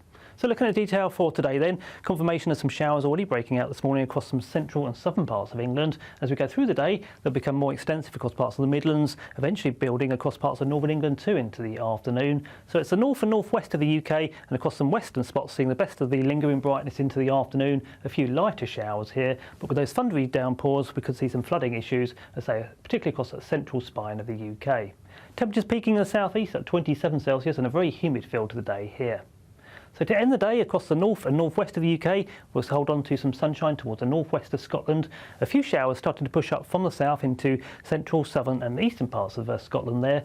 1 or 2 showers also across Northern Ireland, although the bulk of the end of the afternoon here set fair. Heading further south, more in the way of cloud generally across England and Wales. Again, there'll still be some heavy, even thundery showers in places, particularly across the Midlands up into northern parts of England, with perhaps the far south and southeast starting to see those showers easing. Heading through the evening then into the overnight period, those showers continue their journey northwards into parts of eastern Scotland into the early hours of Monday. Meanwhile, a band of more general rain working in across some western and southwestern parts, with the clearest skies there in the central spine of the UK. A very muggy night to come across the UK on Sunday night. Temperatures no lower than the low to mid-teens, even upper teens across the south and southeast of the UK. Monday looks a very unsettled day, unfortunately, across the whole of the UK. Low pressure in charge, giving showers or longer spells of rain. Still some thunderstorms in places towards the far northeast for a time, and fresher air moving in across Northern Ireland later. Temperatures here up to 18 Celsius, nearer 22 or 23 Celsius down towards the southeast in the afternoon. 23 there in London is 73 in Fahrenheit, and I say close to the seasonal average. That's pretty much it from me. See you soon. That warm feeling inside from Boxed Boilers, sponsors of weather on GB News. Now, if you thought the Great British Giveaway was over, well, you'd be wrong, because in fact it just keeps getting bigger and better. Our brand new one is actually the biggest one yet. How would you like to win £36,000 in tax-free cash? It's a bit like having, well, it is exactly like having an extra £3,000 in your bank for an entire year. Yeah, but not having to pay tax on it. And tax-free. That would be really cool. Yeah, very important fact there. Here's how that cash could be yours. Hi there, I'm Michelle Dewberry and I'm going to take a second to tell you all about my show, Jubes & Co. We start off with the issues of the day. We then bring in both sides of the argument. We get rid of the disrespect. And then you throw me into the mix. And trust me, I'll tell it exactly how it is. And then, of course, the magic ingredient, you at home. We mix it all together and what have we got, in my opinion, the best debate show in town. Monday to Friday, 6 till 7 on GB News, Britain's news channel. Good afternoon, Britain. Your lunchtime update on the stories that matter across the UK. From breaking news and insightful analysis, inspiring stories and lively debates. You're comparing yourself to a former Prime Minister. Which is it? Stay informed, stay updated, stay entertained. I just don't know how anyone would not want to be there. Every weekday from midday. We are Good Afternoon Britain, only on GB News. Britain's news channel. Join me, Nana Akwe, for an informative, interactive news programme with a difference. It's fun. No, he didn't say that, Dave. I'm so surprised. I think there's an element of truth to that. Join me from 3 p.m. every weekend, only on GB News, Britain's news channel. In the GB Newsroom, we bring you the news as it happens. With our team of dedicated journalists across the UK, we're ready to keep you up to date with what's happening every half an hour, every single day. Bulletins here on GB News, the People's Channel, Britain's news channel. Join me, Neil Oliver, every Sunday night at 6 p.m. on GB News. And if an hour is not nearly enough for you, go to gbnews.com for special extended episodes online every Friday at 9 p.m, where we can truly get into the nitty-gritty of what's going on. GB News, Britain's news channel. I'm Christopher Hope. And I'm Gloria Di Piero, bringing you PMQs live here on GB News. Whenever Parliament is in session on a Wednesday at midday, we'll bring you live coverage of Prime Minister's questions. We'll be asking our viewers and listeners to submit the questions that they would like to put to the Prime Minister, and we'll put that to our panel of top politicians in our Westminster studio. That's PMQs live here on GB News, Britain's news channel. Are the newspapers getting you down? My wife didn't divorce me that month. Struggling to separate the wheat from the chaff? I know that it's a bit of a circus at the best of times. Well, don't worry, Headliners has got you covered. We'll take the burden of reading the day's news, and if we get depressed, who cares? It's an occupational hazard, frankly. That's Headliners on GB News from 11 p.m. till midnight, and the following morning, 5 till 6 a.m. on GB News, the comedy channel. Nah, just kidding. Britain's news channel.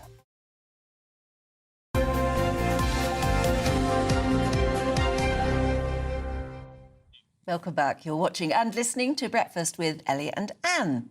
Now, we're asking the question this morning, should X, formerly known as Twitter, be banned? Because it was banned in Brazil after the country failed to meet a deadline set by a Supreme Court judge to name a new legal representative in the country. He ordered the immediate and complete suspension of the social media site until it complies with all court orders and pays existing fines. Also, with recent violence provoked by posts on the platform, we're asking today, should the UK follow in the footsteps of Brazil, and should we ban Twitter or X? Well, joining us to discuss this now is Brazilian journalist Lucas Liros and tech journalist Jasper Hamel. Very good to see you both this morning. And Lucas, I believe you're actually in Rio de Janeiro yourself right now. How has that decision gone down in Brazil? What do you make of it? Well, this decision is the result of a conflict of interests between Brazilian government and Supreme Court, which is ideologically aligned with American Democratic Party's agendas like woke agenda and so on. And Elon Musk is who is tied to the more conservative wing of American politics. Brazilian Supreme Court accuses X of being responsible for spreading disinformation and hate speech in Brazil. But unfortunately for our judges, hate speech is any speech against woke agenda, and disinformation is any information against mainstream media narratives. So I think this decision was unfair according to Brazilian circumstances and according to the situation of opposition between two ideological sides. But I must say that Musk is wrong by not appointing a legal representative for X in Brazil, because our law requires a representative for every company which works in Brazil.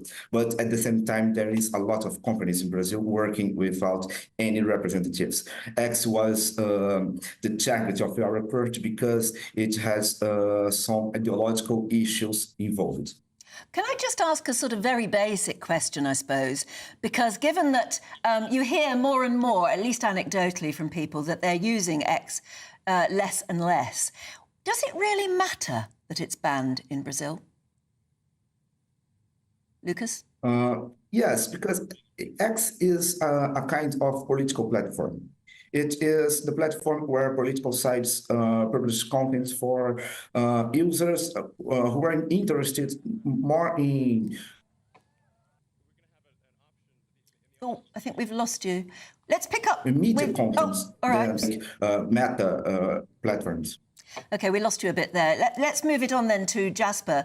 Would it really matter if X were banned here? It's losing popularity anyway, isn't it? Well, that depends on who you ask, actually. Elon Musk has certainly claimed it's got record traffic, but his claims have been questioned a lot. There's questions about whether it's full of, for instance, traffic from bots, which are automated computer programs, essentially. And those questions will continue to grow as AI becomes more and more omnipresent. Would it matter if it was banned here? I think it probably would. If you believe freedom of speech is important, then having a space like this where you can say more or less what you want within the confines of the law would be quite important. And it's important to remember that platforms like X, in fact, social media platforms in general, they definitely do bring nasty aspects of society to the fore, but they also allow stories to be told that wouldn't otherwise be told. And I guess the most prominent of which here in Britain being Brexit. Now, I'm not a Brexit supporter. I'm not a Brexit supporter. I'm neutral on this. But there's no doubt that if it wasn't for social media, that would have been very unlikely to have gotten off the ground. Nigel Farage probably wouldn't have got the sort of airtime that would be required to convince the British people to leave the European Union. So having a platforms where you can, to a certain extent, say what you want is important for telling those kind of stories and speaking those kind of narratives. And it's important where they are governed. They are, if you invoke violence and you call for people to be harmed, you're going to get arrested, as we've seen. And we are seeing tighter regulations. I think the questions of whether regulations should be tighter is different, but banning a social platform would seem to me to be unwise and probably pointless, because once you get rid of X, other messaging services, other social networks, will spring up in its absence, and some of them will be harder to track, harder to trace, and harder for police to understand what's going on. So not only is it bad in a freedom of speech sense to ban Twitter, it's probably pointless. Okay. And we don't like a ban, do we, anyway? We'll leave it there for the moment. Thank you very much, both. Thank you. Thank you. Well, let us know what you think about that one. gbnews.com/you'll-say.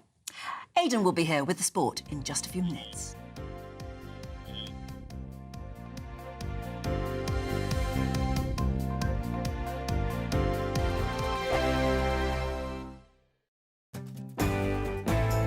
I'm Arlene Foster on GB News, Britain's news channel.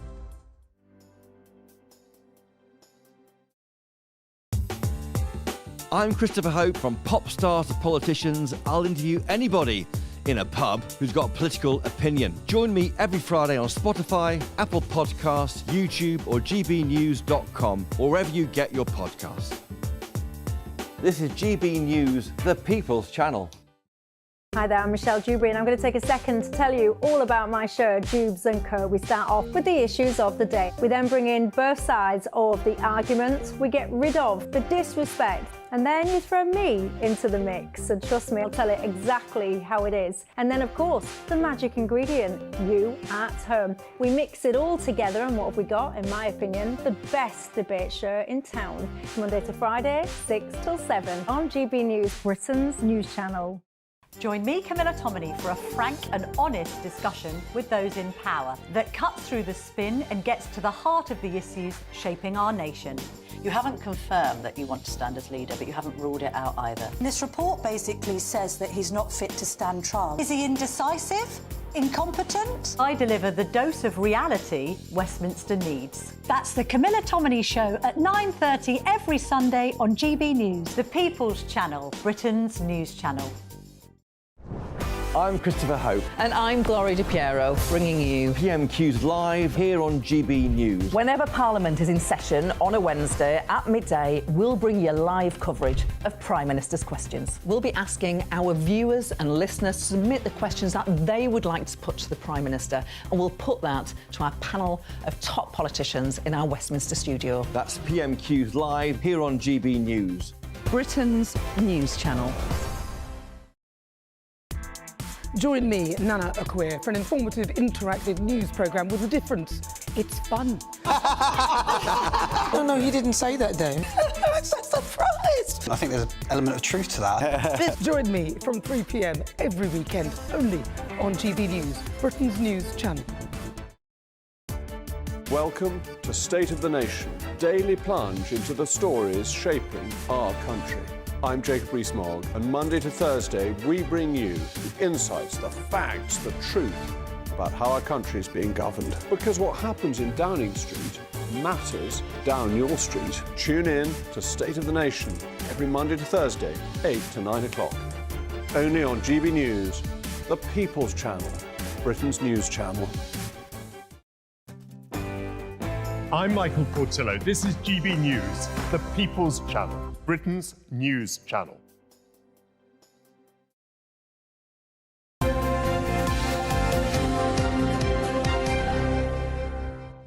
Right, sports time. Aidan McGee has joined us. Hi there.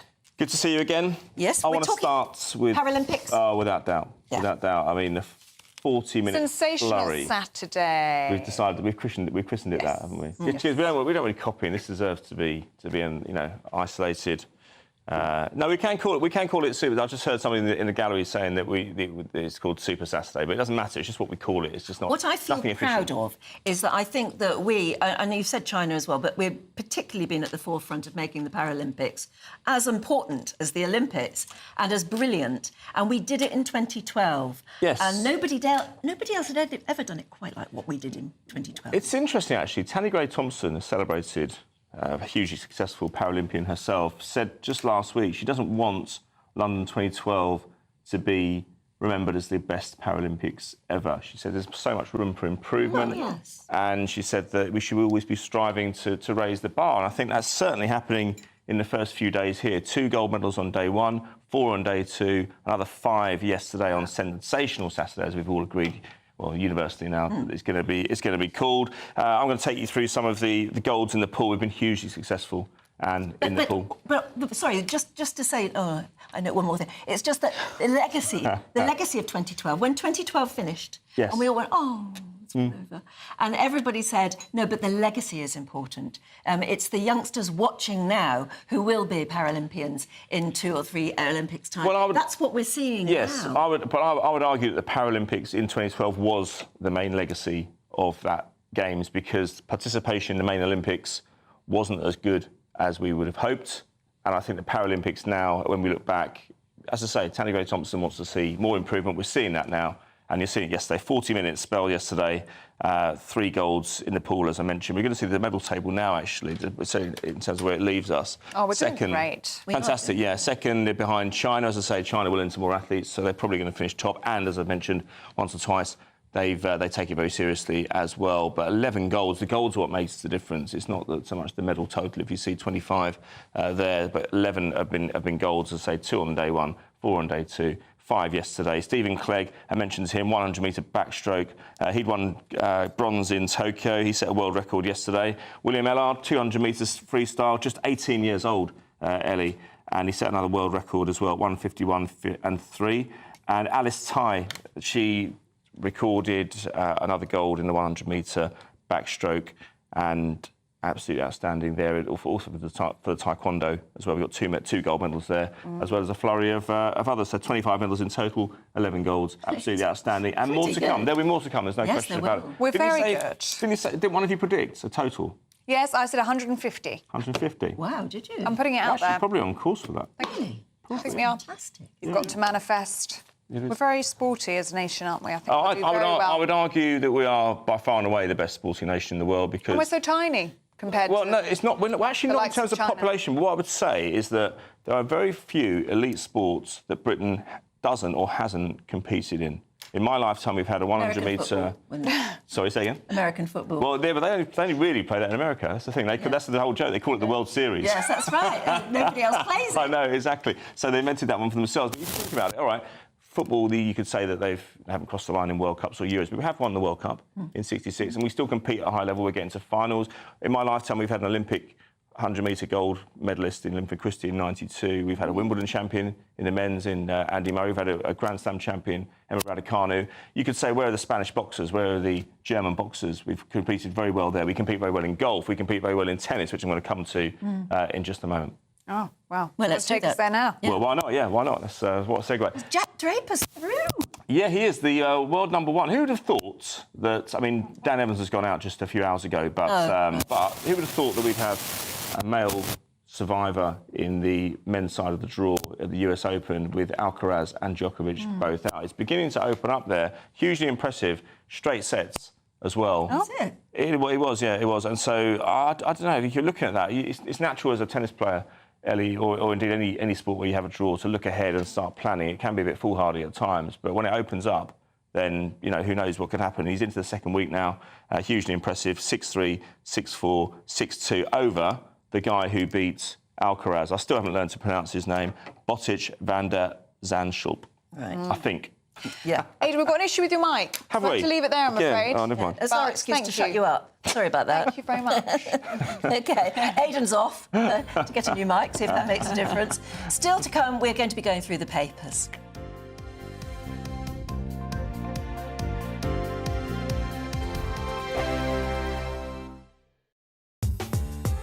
I'm Christopher Hope. From pop stars to politicians, I'll interview anybody in a pub who's got a political opinion. Join me every Friday on Spotify, Apple Podcasts, YouTube or gbnews.com, or wherever you get your podcasts. This is GB News, the People's Channel. Every Saturday, 10 till 12, we'll bring you all of the news that you need to know. We'll also remind you that there is so much to smile about. It's my favourite time of the week. I get to relax, enjoy some light-hearted stories, and let Ellie teach me about fashion too. That's Saturday Morning Live, every Saturday, 10 till 12. Only on GB News, Britain's news channel. Good afternoon, Britain.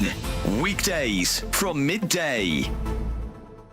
It's a very difficult issue, this, right? As far as we know, the boxer with male chromosomes was born with female genitalia.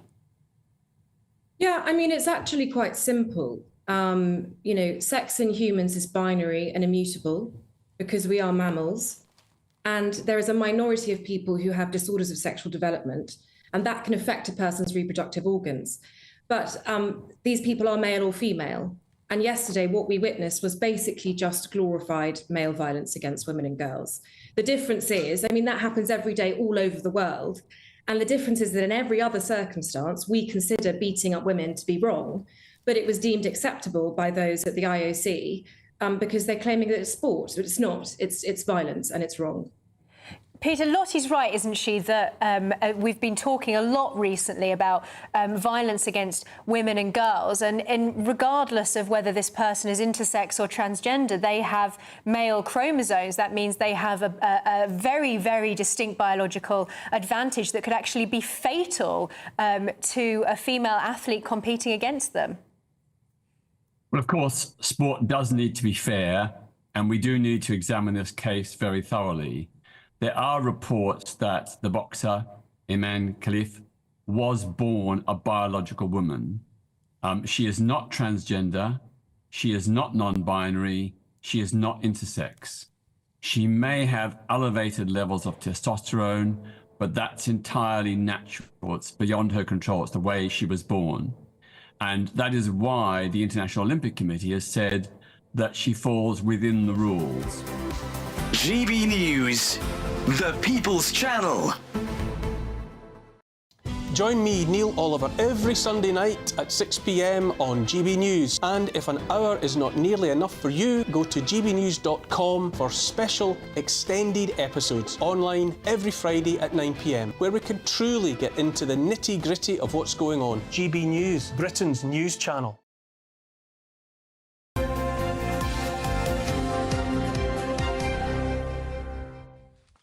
Welcome back to Breakfast. We're going through the papers now with Lynn May and Jonathan List. Very good to see you both this morning. And Lynn, this one's got all of our viewers going this morning, and us as well, actually.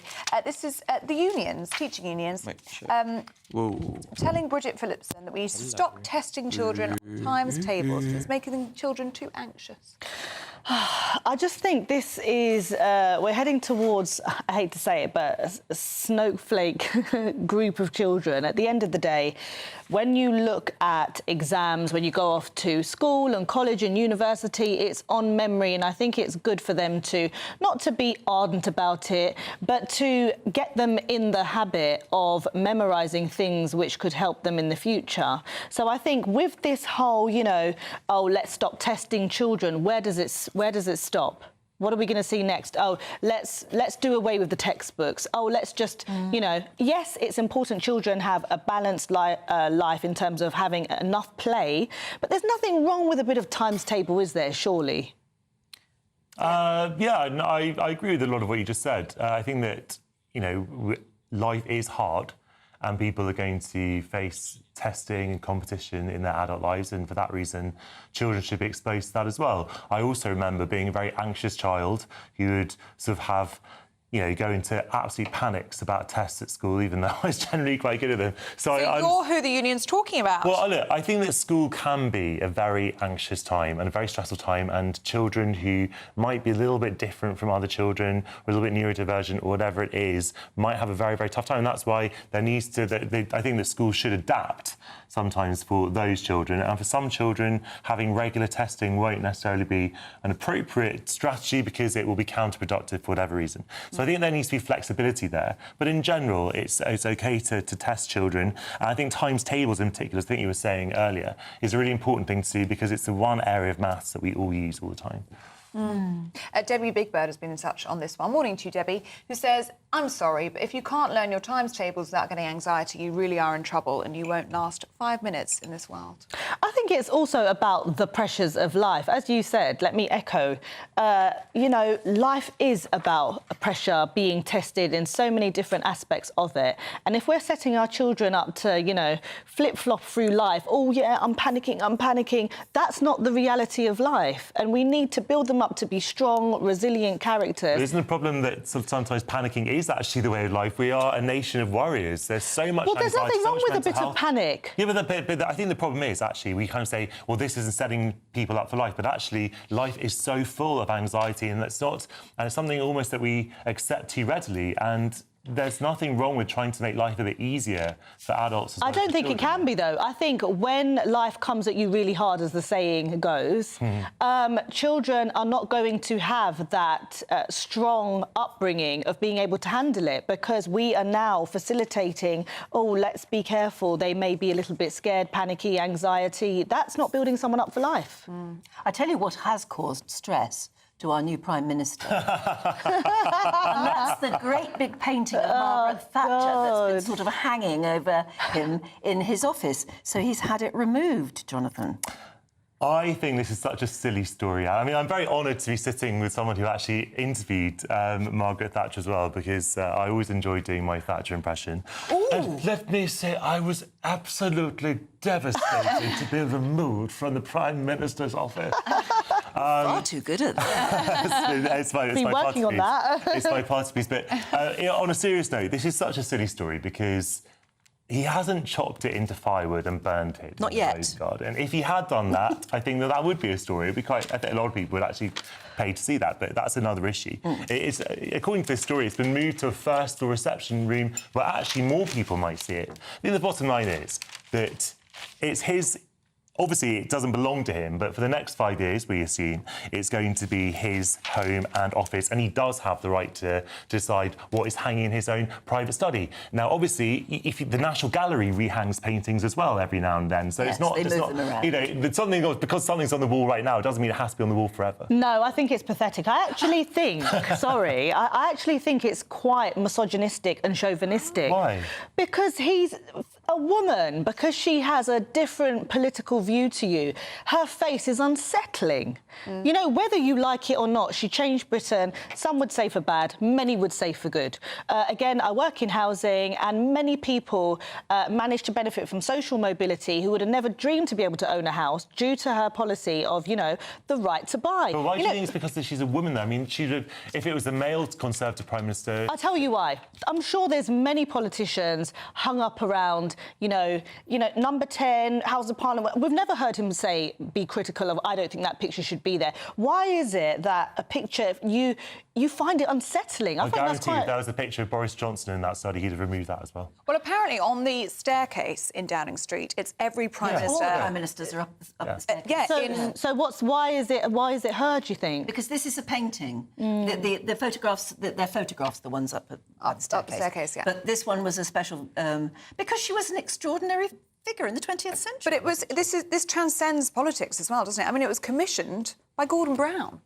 Gordon Brown, but that was a very specific moment in history. If you remember, the first thing Gordon Brown did when he became Prime Minister was invite Thatcher round for tea, who at that stage was quite a vulnerable person with dementia, and that was to embarrass David Cameron, and that was to sort of position himself as the heir to kind of Thatcher and to appeal nakedly to Conservative voters, which is the Labour Party policy at the time. Obviously, things have now changed, but that wasn't just wasn't out of the goodness of his own heart. That amazing history where politics and parties are interlinked. Why would you want to remove that? Yeah, I mean, Jacob Rees-Mogg has made that point. He essentially says that once you're Prime Minister, you're not only representing your party, you're representing your country. And whether you like it or not, Margaret Thatcher was history-making, and she changed this country. When Barack Obama became president, didn't he remove the bust of Churchill? He said that he'd actually moved it somewhere more prominent. He said that he'd removed it to his own private study. And then when President Trump took office, he had the Churchill reinstated in the Oval Office. I mean, Churchill wasn't even a US president.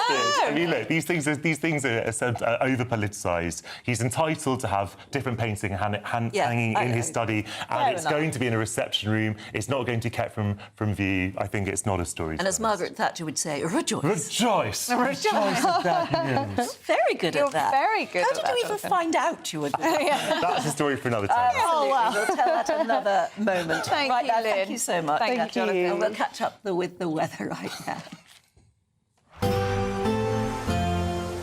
That warm feeling inside from Boxed Boilers, sponsors of weather on GB News.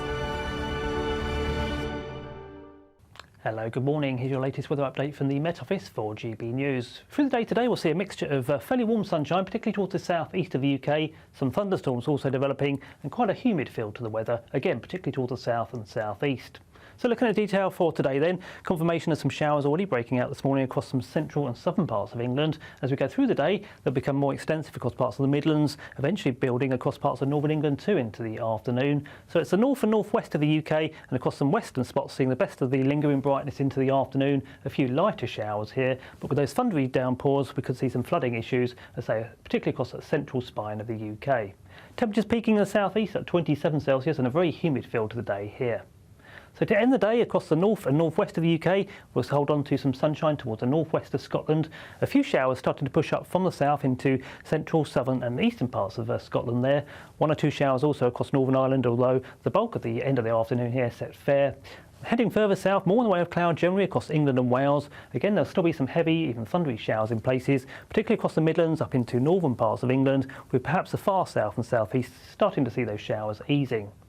Heading through the evening then into the overnight period, those showers continue their journey northwards into parts of eastern Scotland into the early hours of Monday. Meanwhile, a band of more general rain working in across some western and southwestern parts with the clearest skies there in the central spine of the UK. A very muggy night to come across the UK on Sunday night. Temperatures no lower than the low to mid-teens, even upper teens across the south and southeast of the UK.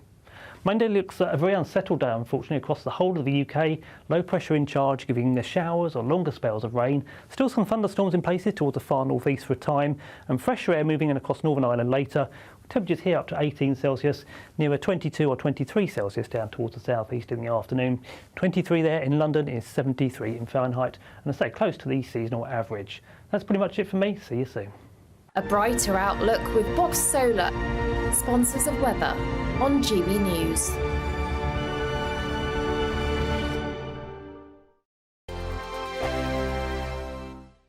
This is your chance. Join me, Nana Akwe, for an informative, interactive news programme with a difference. It's fun. No, he didn't say that, though. I'm so surprised. I think there's an element of truth to that. Join me from 3 p.m. every weekend, only on GB News, Britain's news channel. I'm Tom Harwood. This is GB News, Britain's news channel. Good afternoon, Britain. Your lunchtime update on the stories that matter across the UK. From breaking news and insightful analysis, inspiring stories and lively debates. You're comparing yourself to a former Prime Minister. Which is it? Stay informed, stay updated, stay entertained. I just don't know how anyone would not want to be there. Every weekday from midday. We are Good Afternoon Britain, only on GB News, Britain's news channel. If you want your news to be straight talking... This is the nightmare for the Conservatives again. Down to earth. It's not just Nottingham where this is happening, is it? And most importantly, honest. Hard-working, middle-class taxpayers, they'll get their book thrown at them. Then catch me, Martin Daubney, Monday to Friday, 3 till 6 p.m. on GB News, Britain's news channel. Hi there, I'm Michelle Dewberry and I'm going to take a second to tell you all about my show, Jubes & Co. We start off with the issues of the day. We then bring in both sides of the arguments. We get rid of the disrespect. And then you throw me into the mix. And trust me, I'll tell it exactly how it is. And then, of course, the magic ingredient, you at home. We mix it all together and what have we got, in my opinion, the best debate show in town. Monday to Friday, 6 till 7 on GB News, Britain's news channel. I'm Emily Carver. This is GB News, Britain's news channel.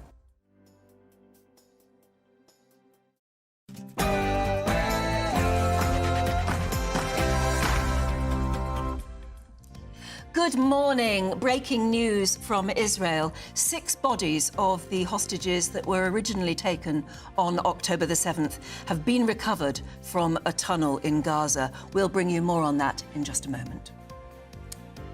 Is Prince Harry to make a royal return to the UK? The Daily Mail reports exclusively that the Duke has asked former aides and friends to help plot a way back. It's a major move, already branded Operation Bring Harry in from the cold. The Education Secretary hits out at a school absence epidemic. As millions of pupils are due to return to school tomorrow, the government have vowed to increase fines on those offending. And this comes as teaching unions apparently are calling for times tables tests to be stripped back, as well as grammar exams, because they want to curb student anxiety. Summer strikes continue. Hundreds of Border Force staff at Heathrow Airport have started a 4-day strike in a long-running dispute over rosters. Double tragedy from the Hill Carnival. 2 of the people who were stabbed at the carnival have now died after that terrible attack in separate incidents over the bank holiday weekend. Erling Haaland's second hat-trick in a week took champions Manchester City to the top of the Premier League. In cricket, Joe Root sends more records tumbling with another century against Sri Lanka. And we'll hear about a sensational Saturday in Paris for Team GB's Paralympians. Hello, good morning. We'll see some very warm sunshine in places today, particularly towards the southeast of England, but a scattering of showers are likely in places too, which could turn heavy and thundery, giving some flooding problems in places. I'll have all the details later. It's just gone 8 o'clock. I'm Anne Diamond. And I'm Ellie Costello, and this is GB News Breakfast.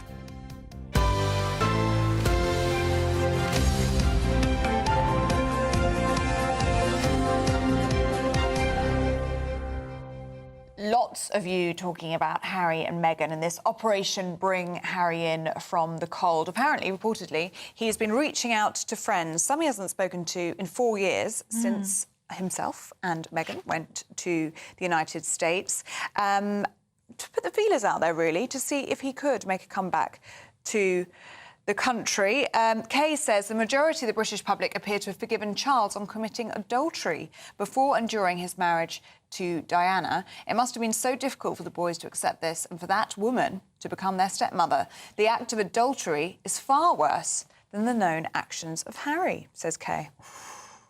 Interesting, because you were saying earlier that Camilla's journey has been amazing. Remarkable, really. And I know there are lots of people who still won't forgive her. It took 20 years or so, though, didn't it? Yes. Did it take a long time? And she never said a word. No. Ever. But perhaps that's the difference, because Harry hasn't kept his mouth shut. And I think that's what many people can't forgive. You know, I think we all had to sort of come to terms with the fact that he and Meghan wanted to go back to America and live a separate life. That's one thing. But when he started to drill down into the royal family, that was not fair. No. And it's the things he said that are going to take more getting over, almost. Although, clearly, some people think that adultery is a worse sin. It's even worse. Depends where you come from, David says H&M married on the 19th of May 2018. Next year will be their 7th anniversary. Is this Harry getting the 7-year itch early? Because there's no mention in this article about Meghan Markle. No. It's just Harry. Yes. Putting the feelers out there. You have to ask, what does it mean? How is life at home? And he's tapping up all his mates. And can you think of any examples when someone's contacted you out of the blue, unexpectedly, and looking for something? And you think, what's happened? Yeah. Yes, you do, don't you? And that's probably what his friends are thinking. I mean, apparently, some of his Eton friends are those that are being reached out to. So we're going way back now. You see, I mean, that's the problem. He's gone out to America to live this ideal life that they must have thought would be wonderful. And it hasn't worked out so well for him because she's back with friends. She's got lots of friends, apparently, hasn't she? And she's living the American dream. She's very Hollywood, isn't she? So she would. She's living the American dream. She's got 2 beautiful children, which obviously he has too, which may be the thing binding them together more than most. But he has lost his family. And that's devastating, isn't it? It is. And you think you're going to be able to live OK for a while, but you still miss your family. Yeah. I agree. And your friends. And there must be such dissatisfaction with not having life's work. I mean, you can slag off your family on Netflix and do it in a book, but after that, what do? Just sit back and twiddle your thumbs? I know. I mean, at least what he did in the UK was so rewarding. And what he did with the Invictus Games. was brilliant. We wanted to see more of that, didn't we? Yeah. So maybe he feels an emptiness. Somebody was saying last week, wasn't he, that he was at his best when he was serving in the military. He really enjoyed that. Well, it's the purpose, isn't it? Yeah, it's that idea of having He's denied purpose. from ever even wearing his uniform now at public events. It's a very sad state of affairs, isn't it? It's worked out very well for Meghan, but it hasn't for Harry. No. But I don't know what you do about that. If they love each other and they'll clearly have got their beautiful children, what do you do? How do you live separate lives and together? And then juxtapose this article with that of a recent article saying that Meghan Markle never wants to step foot in this country again. How do you marry those two together? I don't know. And they're young. They're young as well. They've got a lot of time to live. Well, he's only just turned 40, hasn't he? Yeah. I believe, yeah. Let us know what you think of that one, gbnews.com/your say. But back to the main news this morning, sadly, the bodies of 6 hostages, people who were taken by Hamas on the 7th of October, have been recovered now from a tunnel in the Rafah area of southern Gaza. That's according to the Israeli military. They've confirmed that fact. And the US President, Joe Biden, has said he is devastated and outraged by that news. He went on to say, it is as tragic as it is reprehensible. Make no mistake, Hamas leaders will pay for these crimes. Well, correspondent for The Telegraph, Yotam Confino, joins us now. Good to see you this morning, Yotam. And Joe Biden commenting on this because we understand that it's an American citizen amongst these hostages who have been found, the bodies of which have been found in this tunnel. This is just devastating news for those families.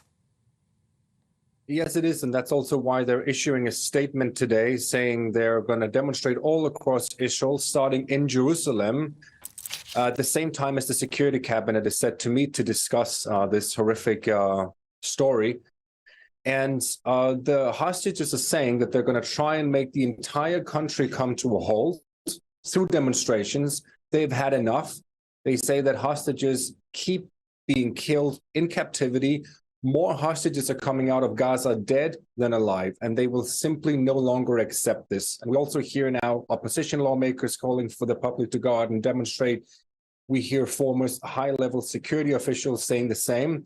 I think most people in Israel realize that the only way to get these hostages out, all of them, the ones who might still be alive, is through a hostage deal and not through military operations, although 8 people have been saved since October the 7th in military operations.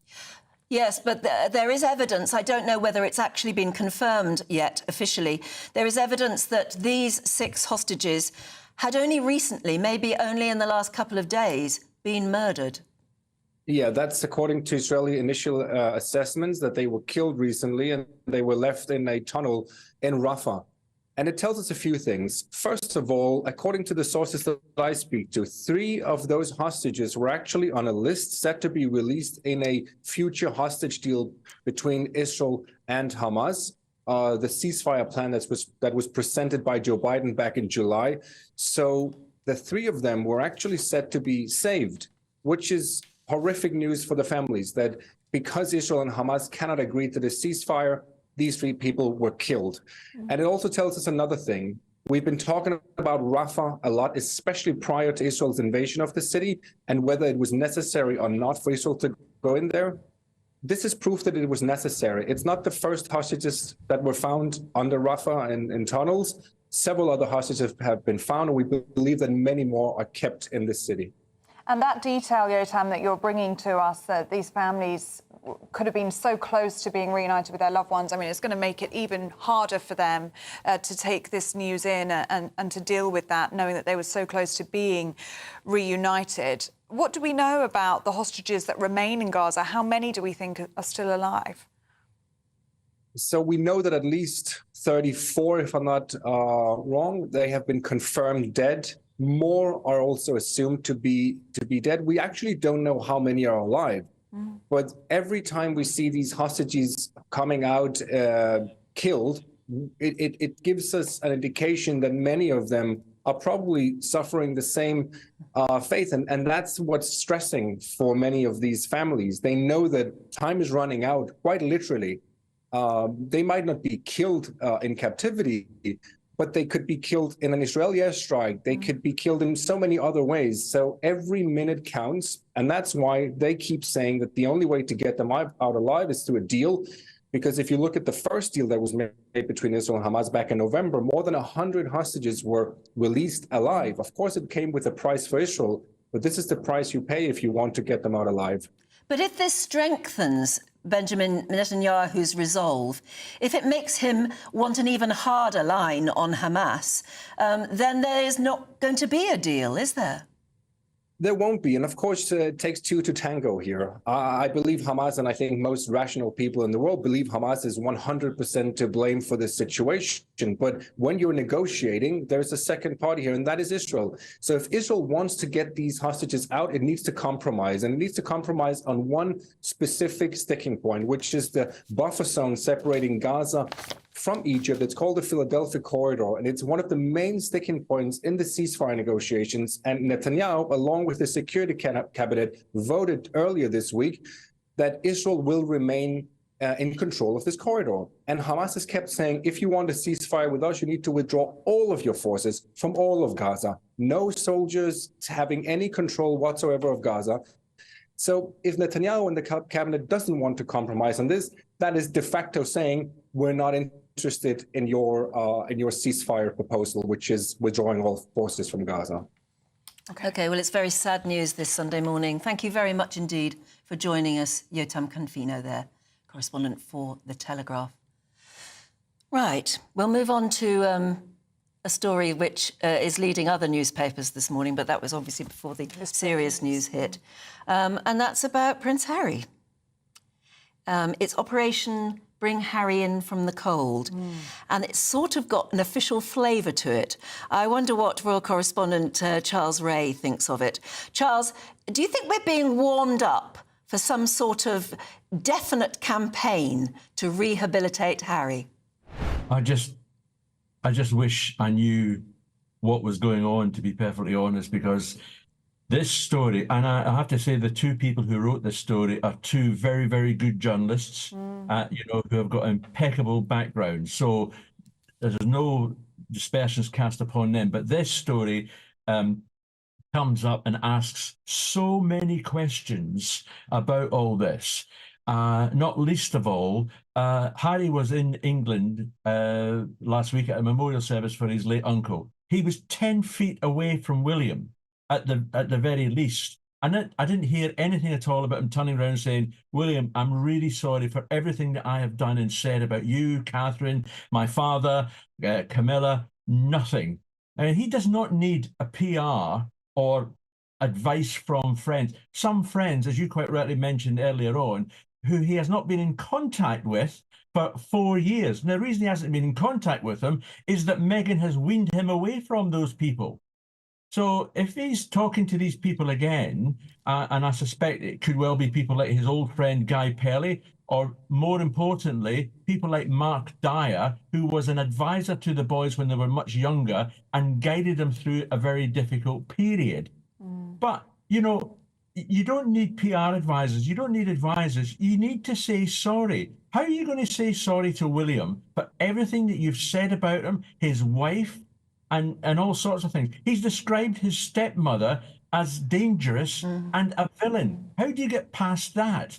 Now, they keep on saying, and I have to say, this stupid title that they've given it, Operation Bring Harry In from the Cold. Well, clearly that's been devised in the newspaper office because, you know, believe me, it should be Operation, just one word. Operation Harry would be fine. But, you know, you're telling us that he wants to come back to the country that he says is dangerous to bring his family to, come back to the country that he's still got a legal matter going on about his security in the courts. Where is all this going to come? He's got Spare, the paperback version, coming out in October. Oh, and goody, he's not putting any new chapters in, and he's not going to do any publicity for it. It's still going to be, again, the same sort of things that he was saying before. Charles, how likely do you think it is that Harry is willing to say sorry? Because we're talking about reconciliation, but as you say, the relationship with his father, the relationship with his brother, the relationship with the great British public is going to rely, isn't it, on some sort of remorse? from Prince Harry. It is. Yeah, you're absolutely right. And realistically, rather than chat to all sorts of people you haven't spoken to for 4 years, sit down, write a heartfelt letter to all these people and apologise for everything that you've done. I mean, you highlighted some of the things that he's done. There have been appalling comments that he and his wife have made. And you're absolutely quite right as well. Where is Meghan in all this? Is she coming back? I am a very firm believer that Meghan will never set foot back in this country under any shape or form. So that means then, if Harry does come back, is he going to spend 3 months, 6 months of the year? Is he going to carry on flying backwards and forwards between here and LA? That's going to do his green credentials an awful lot of good as well. So there's all sorts of things. And they talk about, oh, he could do some very low-key royal visits like cutting ribbons. Well, I'm sorry, but cutting ribbons is a very important part of royal duties. It's important for the organisations whose ribbon you are cutting because you're giving them publicity. Not all of the royal stories get in the papers, but most of them do. He's between a rock and a hard place, though, if you look at it one way, because if he started to apologise for things that were said, you could view that as betraying his wife. So it's almost like he is faced now. He's got to make a choice. Yes, you're absolutely right. It will look as if, I mean, we know that Meghan doesn't really take many prisoners, and you know, she's not going to be very happy if he starts apologising for all the sorts of things that were said on the Oprah Winfrey Show and everything else. But and I agree with you. I think he is in between a rock and a hard place. He is listless. He's wandering in a desert that he cannot find satisfaction with. He's just sacked another American PR. And that's, I don't know how many American PRs that is they've got rid of or have resigned by themselves, but it's quite a lot. You're now looking at someone in the UK. Well, you don't need a PR to say sorry. No. You just say sorry. But you can't. How can he say sorry? How can he say sorry, for instance, those allegations of racism against the royal family when it's his wife who said it? Yeah. Yes. I mean, he's got to. I don't see how he can do it. I don't see how he can pull it off. You can do it. And the big thorn of all this is, William, how can you possibly repair that sort of damage that you've got? And as I say, he was in England last week. We never saw anything at all about any closeness or a handshake or even a nod in each other's direction. That's how frozen it all is. And it's not going to get any better. You know, best of luck to the Mail in pushing. And I have no doubt at all that they have spoken to people who would like to see Harry back in the royal fold. I'm convinced there's a lot of people who would want him back, not least of all the Spencer side of the family. They want Harry back again. They want him talking to William. They want him talking to his father. I understand all that. But whoever's going to do that job, it's almost a mission impossible. Oh. Okay, Charles Ray, good to see you this morning. Thank you very much for your thoughts. Yeah, it's very interesting that about the Spencer family too, because it is said that when he came back for that funeral, that it was very much a Spencer funeral because it was Lord Fellows who was married to Jane, one of Princess Diana's older sisters. And it is said that the two older sisters are the ones who have kept real contact with Harry, just in an attempt to just keep in contact with him out in Montecito. And they would desperately like to see him come back to Britain. The timing of it is interesting, though, isn't it? I mean, with this funeral this week, being in the UK this week, and also with Prince Harry turning 40 in September. And with it being the anniversary of Princess Diana. 27 years yesterday, wasn't it? It makes you think perhaps he's reflecting on what has been, what he'd like the next 40 years of his life to look like. How can he not reflect on it? It's so sad that he's out there and no longer. And I just feel for King Charles, because it must tear at his heart. It's his son, after all. Yeah, no. Let us know what you think on that one. gbnews.com/you'll say. nearly 19 minutes past 8 already. Now, a Barnsley care home has become the first in South Yorkshire to achieve veteran-friendly framework status. Yes, it ensures that armed forces veterans living there will benefit from enhanced care and support. Our reporter Anna Riley has the story. Supporting those who served our country. Deangate Care Home in Barnsley is the first in South Yorkshire to achieve veteran-friendly framework status. The scheme aims to tackle loneliness and isolation and improve health and well-being for over 25,000 veterans in care homes across England. It recognises the importance of what they did in their career and what it's brought to their lives and how it's enriched it. When they're identified as a veteran, they get given a little poppy. So the service number on what they preferred to be called when they were serving and where they served, so it's on the front of the door. In their individual portfolios, it shows you what dates are important to them. So for example, last year with Bill and Ian, we went down to the cenotaph, the local cenotaph. They went in full uniform and they wanted to remember those who served before them. We're in the process of setting up a veteran brunch, but we do different reminiscence workshops as well, so they can talk about their life experience. If it wasn't for them, we wouldn't have what we have today. 94-year-old veteran Maurice Churchhouse is benefiting from the framework at Deangate Care Home. This is me, I'm 18. This is my passing out parade. He joined the RAF for national service in 1948. It's taught me a lot. Yeah. I want to bring it back. National service. Bring it back. Stop all the knives on the streets, guns, everything. You looked after very well. Just don't forget it. Oh, keep it going all the time. Fellow veteran Ian Dickinson is 91. He taught basic skills such as English and maths in the army as part of national service. I had some who did machine drawing, things, and they were very good. The rest is just reading, writing, arithmetic. In a way, I'm proud I did my national service. And I think a hell of a lot of people should do national service. Probably not 2 years, but sometime in some sort of discipline, which a lot of people haven't got. Residents here are getting the best care, with honour and remembrance given for their duty in the forces. Anna Riley, GB News. That's brilliant. We should all be seeking veteran-friendly status. I mean, unbelievable that is the first of its kind. I mean, it should be all over the country, shouldn't it? I mean, these people who served our country, they should have the best care that's available to them. I know lots of you will agree with that one. Let's have a look at the weather now, shall we, with Marco. A brighter outlook with Box Solar, sponsors of weather on GB News. Hello, good morning. Here's your latest weather update from the Met Office for GB News. Through the day today, we'll see a mixture of fairly warm sunshine, particularly towards the south east of the UK, some thunderstorms also developing, and quite a humid feel to the weather, again, particularly towards the south and south east. So looking at detail for today then, confirmation of some showers already breaking out this morning across some central and southern parts of England. As we go through the day, they'll become more extensive across parts of the Midlands, eventually building across parts of northern England too into the afternoon. So it's the north and northwest of the UK and across some western spots seeing the best of the lingering brightness into the afternoon. A few lighter showers here, but with those thundery downpours, we could see some flooding issues, as I say, particularly across the central spine of the UK. Temperatures peaking in the southeast at 27 Celsius and a very humid feel to the day here. So to end the day across the north and northwest of the UK, we'll hold on to some sunshine towards the northwest of Scotland. A few showers starting to push up from the south into central, southern and eastern parts of Scotland there. 1 or 2 showers also across Northern Ireland, although the bulk of the end of the afternoon here set fair.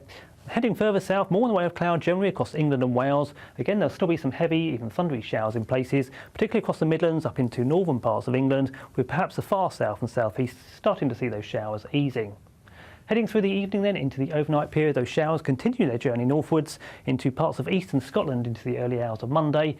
Meanwhile, a band of more general rain working in across some western and southwestern parts with the clearest skies there in the central spine of the UK. A very muggy night to come across the UK on Sunday night. Temperatures no lower than the low to mid-teens, even upper teens across the south and southeast of the UK. Monday looks a very unsettled day, unfortunately, across the whole of the UK. Low pressure in charge, giving showers or longer spells of rain. Still some thunderstorms in places towards the far northeast for a time, and fresher air moving in across Northern Ireland later. Temperatures here up to 18 Celsius, nearer 22 or 23 Celsius down towards the southeast in the afternoon. 23 there in London is 73 in Fahrenheit, and I say close to the seasonal average. That's pretty much it for me. See you soon. That warm feeling inside from Boxed Boilers, sponsors of weather on GB News. Time for our great British giveaway. Keeps getting bigger and bigger. Our brand new one, the biggest yet. It's £36,000 in tax-free cash. And to those of you who can do your times tables, that's like having an extra £3,000 a month in your bank account for an entire year without having to worry the taxman about it. Here's how it could be yours. This is your Sunday with Michael Portillo from 11, only on GB News. A new exhibition at Gainsborough's house in Sudbury in Suffolk is the first to chart the artistic careers of Cedric Morris, who lived from 1889 to 1982, and Arthur Let Haynes, who lived from 1894 to 1978. They were partners in love and art for 60 years. I'm joined now by the exhibition curator, Dr. Pat Hardy.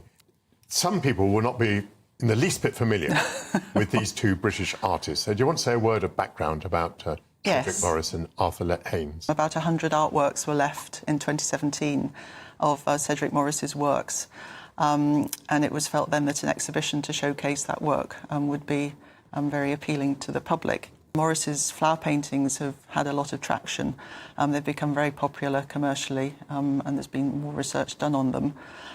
So it was felt that it would be good to broaden out the flower painter aspects of Morris's work to showcase the portraits and the landscapes and protest paintings, which we now had in the collection.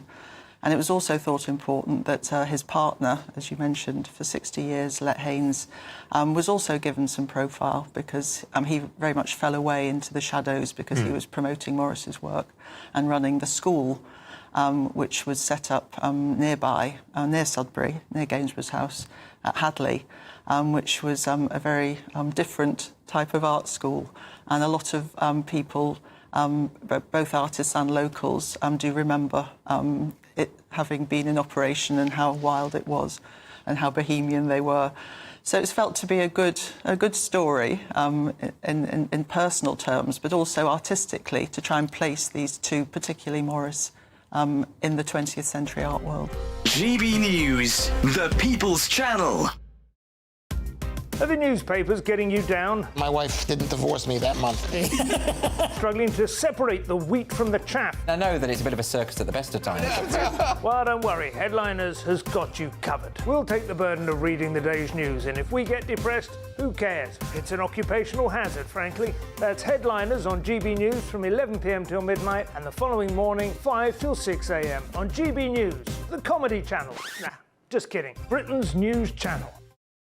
It's Patrick Christie's Tonight, and here we do things differently. It's explaining the absolute madness of this, doesn't it? It's explosive. I mean, this is very good. It's lively. 850. Your government sat there, Sean, and it did nothing. It's controversial. And the Middle East has been in turmoil since before I was born. It's everything you need to kickstart your evening. Everyone's had their Weetabix tonight. I love to see it. That's Patrick Christie's Tonight, weeknights from 9 p.m. Only on GB News, the People's Channel, Britain's news channel.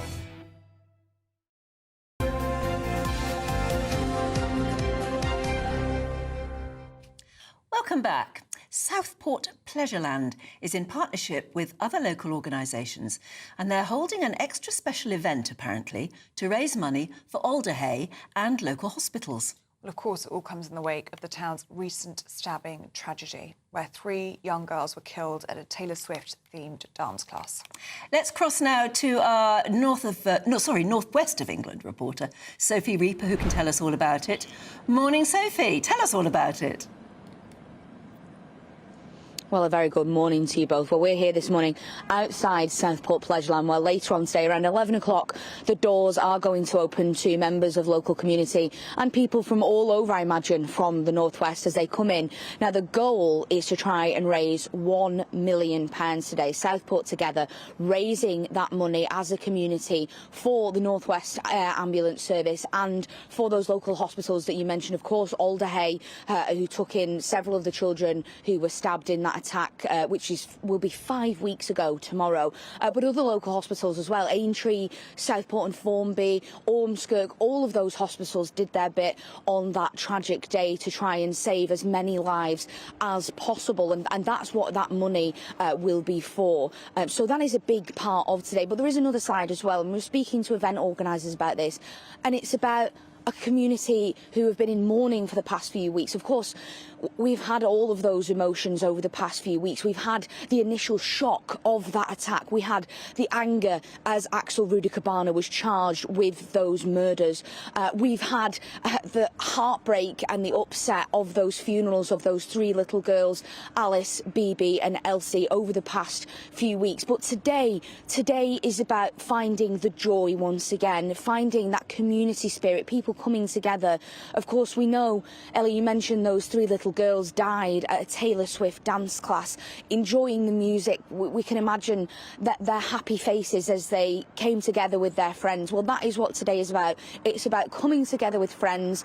It's about enjoying music. They'll have live performers on all day, and it's about not letting one person's act of hate affect a community for years to come. It's about them coming together, raising as much money as possible for those emergency services and hospitals, but also just bringing that community back together in memory of those three little girls who tragically lost their lives.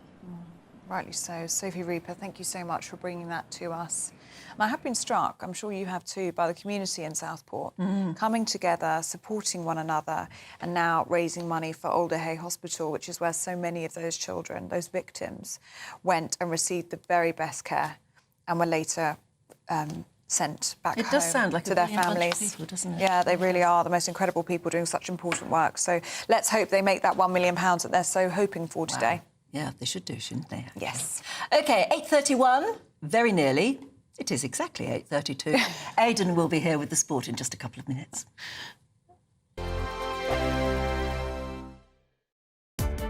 Welcome to State of the Nation, daily plunge into the stories shaping our country. I'm Jacob Rees-Mogg, and Monday to Thursday we bring you the insights, the facts, the truth about how our country is being governed. Because what happens in Downing Street matters down your street. Tune in to State of the Nation every Monday to Thursday, 8 to 9 o'clock. Only on GB News, the People's Channel, Britain's news channel. Hi there, I'm Michelle Dewberry, and I'm going to take a second to tell you all about my show, Jubes & Co. We start off with the issues of the day. We then bring in both sides of the argument. We get rid of the disrespect. And then you throw me into the mix. And trust me, I'll tell it exactly how it is. And then, of course, the magic ingredient, you at home. We mix it all together, and what have we got? In my opinion, the best debate show in town. Monday to Friday, 6 till 7 on GB News, Britain's news channel. Join me, Nana Okoye, for an informative, interactive news programme with a difference. It's fun. No, he didn't say that, though. I'm so surprised. I think there's an element of truth to that. Join me from 3 p.m. every weekend, only on GB News, Britain's news channel. Join me, Neil Oliver, every Sunday night at 6 p.m. on GB News. And if an hour is not nearly enough for you, go to gbnews.com for special extended episodes online every Friday at 9 p.m, where we can truly get into the nitty-gritty of what's going on. GB News, Britain's news channel. In the GB Newsroom, we bring you the news as it happens. With our team of dedicated journalists across the UK, we're ready to keep you up to date with what's happening every half an hour, every single day. Bulletins here on GB News, the People's Channel, Britain's news channel. Good afternoon, Britain. Your lunchtime update on the stories that matter across the UK. From breaking news and insightful analysis, inspiring stories and lively debates. You're comparing yourself to a former Prime Minister. Which is it? Stay informed, stay updated, stay entertained. I just don't know how anyone would not want to be there. Every weekday from midday. We are Good Afternoon Britain, only on GB News, Britain's news channel. Join me, Camilla Tominey, for a frank and honest discussion with those in power that cuts through the spin and gets to the heart of the issues shaping our nation. You haven't confirmed that you want to stand as leader, but you haven't ruled it out either. This report basically says that he's not fit to stand trial. Is he indecisive? Incompetent? I deliver the dose of reality Westminster needs. That's the Camilla Tominey Show at 9:30 every Sunday on GB News, the People's Channel, Britain's news channel.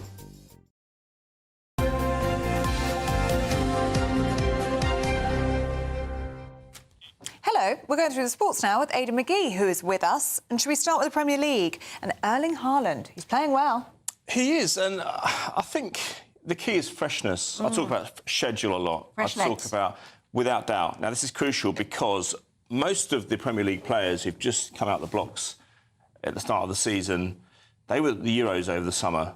Erling Haaland plays for Norway. They didn't go to the Euros, and so he had a prolonged period of rest. And that's showing at the start of this season. He rattled in a hat-trick yesterday, his second hat-trick in 8 days. He's got 7 goals for the season already. His manager, Pep Guardiola at Manchester City, says there's more to come.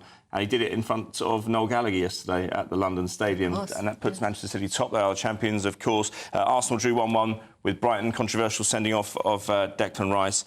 And we've got that big game today at 4:30, Manchester United against Liverpool. So all eyes will be on that going forward. Now, we've had lots of people getting in touch saying, why aren't you mentioning the cricket? So here we go. It was on my list for the last 2 hours, but we got carried away talking about other stuff, The as we Paralympics, invariably do, don't we? But yeah, Joe Root, fantastic knock, 103 against Sri Lanka to put them in control of the second test. What a place to do it at Lord's. He's been hailed as the greatest batsman ever by Michael Vaughan, who knows a thing or two about cricket and batting. And you have to say, I mean, look, I look at the summer of cricket compared to all the histrionics and the fun we had last summer with the Ashes. There's nothing quite like an Ashes summer. The West Indies weren't particularly good this summer, and the Sri Lanka haven't offered much resistance either. But nonetheless, Joe Root, he gave an interview yesterday, and they were asking him why he was so adept with the bat, why he's produced this. I mean, it's his 34th Test century for England. That surpasses Alistair Cook, the former Essex captain, who did that. Yeah, and he's also, I mean, Alistair Cook, I was looking at his numbers, 12,472 Test runs for England. Joe Root's now only 96 short of that, so potentially one century away from surpassing that, which would be absolutely outstanding. But he was interviewed afterwards, and Joe Root said, I was actually quite small when I was a kid, so I couldn't just smash the ball all over the place, all over the pitch, all over to the boundaries and get sixes here and everywhere. He had to be a little bit more cute than that. So he had to learn to kind of manipulate the ball in different areas to try and flummox his opponents. And that's the key to him achieving, I was going to say longevity. He's only 33. He could go even further than this. But nonetheless, it's put England in a commanding position, and we should celebrate that achievement, because the other thing, Anne, is that he's been unburdened of the captaincy, and that's allowed him to concentrate on what he does best. He's an outstanding batter. He did his numbers. I wouldn't say his numbers specifically suffered while he was England captain, but he wasn't a particularly good captain. He looks much freer and much more able to do what he does best. We're almost out of time with you, but just want to reflect. Really sad news about Sol Bamba. 39 years old, Leeds United captain, was celebrated wherever he went. He once passed me on the motorway and waved to me. I used to work with him at Sky briefly, but he announced about 3 years ago, or maybe 4 years ago, that he had non-Hodgkin's lymphoma. Then he announced in 2021 that he was cancer-free. I don't know what's happened since then, but it was announced overnight, early hours of the morning. He was born in France, played for the Ivory Coast, started off at Paris Saint-Germain, but yeah, 39 years old. 39, I mean, Leicester, Leeds United, really nice fella as well, and a great tragedy there over the weekend. We weren't expecting that. No age at all, is it? What a loss. Of course, to all his family. Yeah, what a loss. OK, thanks very much indeed for that. Do stay with us, because we'll be going through the papers in just a moment.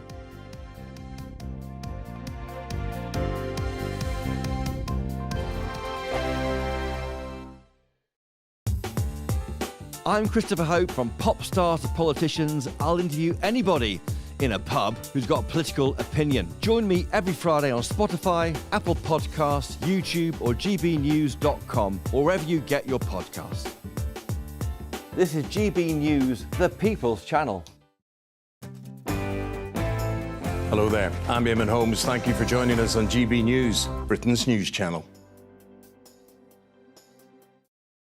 This is GB News, Britain's news channel. This is a big old headache, because we talk a lot about GP appointments, don't we? But certainly almost everyone I know struggles to see a dentist when they need one. Yes. You know the best time to go to a dentist? When? 2:30. 2:30. That's actually quite good. It's better than my gags. The guy that went to Goa, to India, to get his dental treatment, is that what you're talking about? Well, yeah, so tell us about that. This is how desperate people are to get treatment now. So what's the story? OK, the story is a guy couldn't get an appointment at the NHS, so he went all the way to Goa in India to get his dental appointment. Now, I think he probably just wanted to go on holiday, and he thought, I know, why don't I go on holiday to Goa and then get my teeth done? Look, people are travelling in their droves. There's whole aeroplanes full of people with medical tourists. Like in Turkey, you get a whole aeroplane with people with hair implants and things like that. Well, so, Yeah, I was going to go to turkey teeth, isn't it? turkey teeth. Turkey teeth. Well, now we've got that's when they strip the tooth down and you have these little pegs. Yes, they strip them down, but in many cases they strip them down far too low, so the nerve is exposed and it gets infected, and it's exposed to the elements. So you get infection in the tooth, and then you have to essentially take them all off. But by then the infection spreads so far. I was getting my nails done the other day, which I don't do very often, and my nail technician said to me, "Is your dad still a dentist?" And I said, "Yes." And she said, "Please, can I have an emergency appointment?" I went to Turkey and I got my teeth done, and now they look incredible, but I'm in so much pain. They're all infected. She had 15 taken out from the top and 12 from the bottom, and it's an absolute disaster. But this is what people are feeling like they have to do. So medical tourism doesn't always work. No, but it shows, doesn't it, Alex, that people can't get their teeth sorted here, so they go elsewhere. Listen, do you floss, by the way? Don't floss.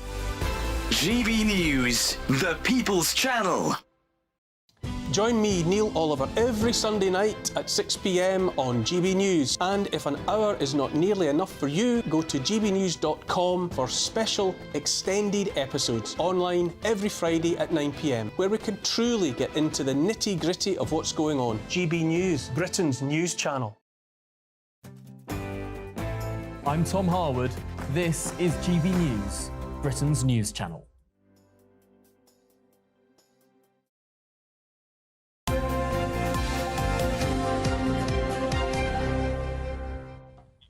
Let's have a look through the papers now, with Lynn May and Jonathan Liss. Is it Liss, I say? Liss, yes. Yeah.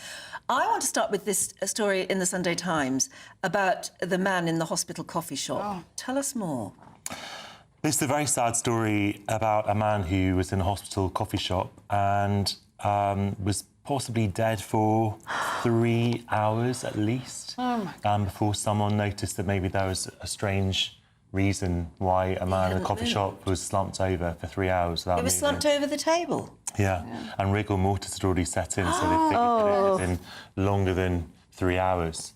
And this is obviously, there was, I think, some explanation, not an explanation exactly, but a reason given that some homeless people, this is obviously not a defence in any way, some homeless people might use it, and so perhaps someone thought that they'd fallen asleep. But I think it does speak to something broader, which is that obviously we don't necessarily like to get involved in other people's business. That's a generous interpretation. Other things is that when something is uncomfortable, we look away. Yes. And there's also maybe that we just don't take as much care of each other as we like to think we do, or maybe as we did, maybe we never did actually. But you hear stories, obviously, taking this story to an extreme of people who go unnoticed and unfound in their flats and houses for years. There was a brilliant, brilliant film, one of the most heartbreaking films I've ever seen about this, about the woman in Wood Green who was found after 5 years. Was it called About Joy? I can't remember the film. It was Karen Morley.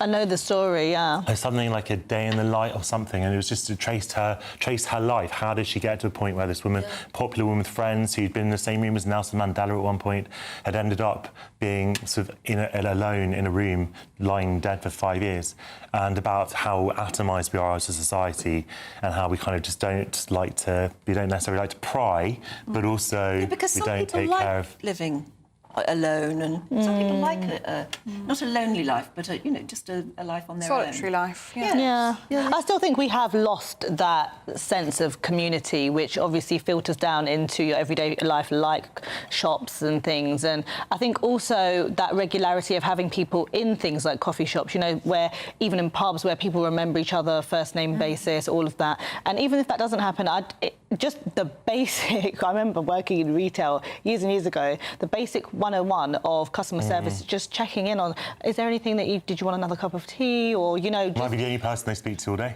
Yeah. This is it. And for 3 hours, and as you said, even more, I think that is really, really disturbing. And it's not just any bustling coffee shop, it's in a hospital. So you would have thought there would have been that extra level of many people coming in will be either the family of people in hospital or patients themselves. Yes. So it's very concerning. I was in hospital a while ago in A&E, and we were, after a while, because they were doing so many tests, they shunted me off into a sort of side room and everything. And there was a little old man that kept walking up and down. And I was stuck there for about 12 hours in the end. I mean, it took forever.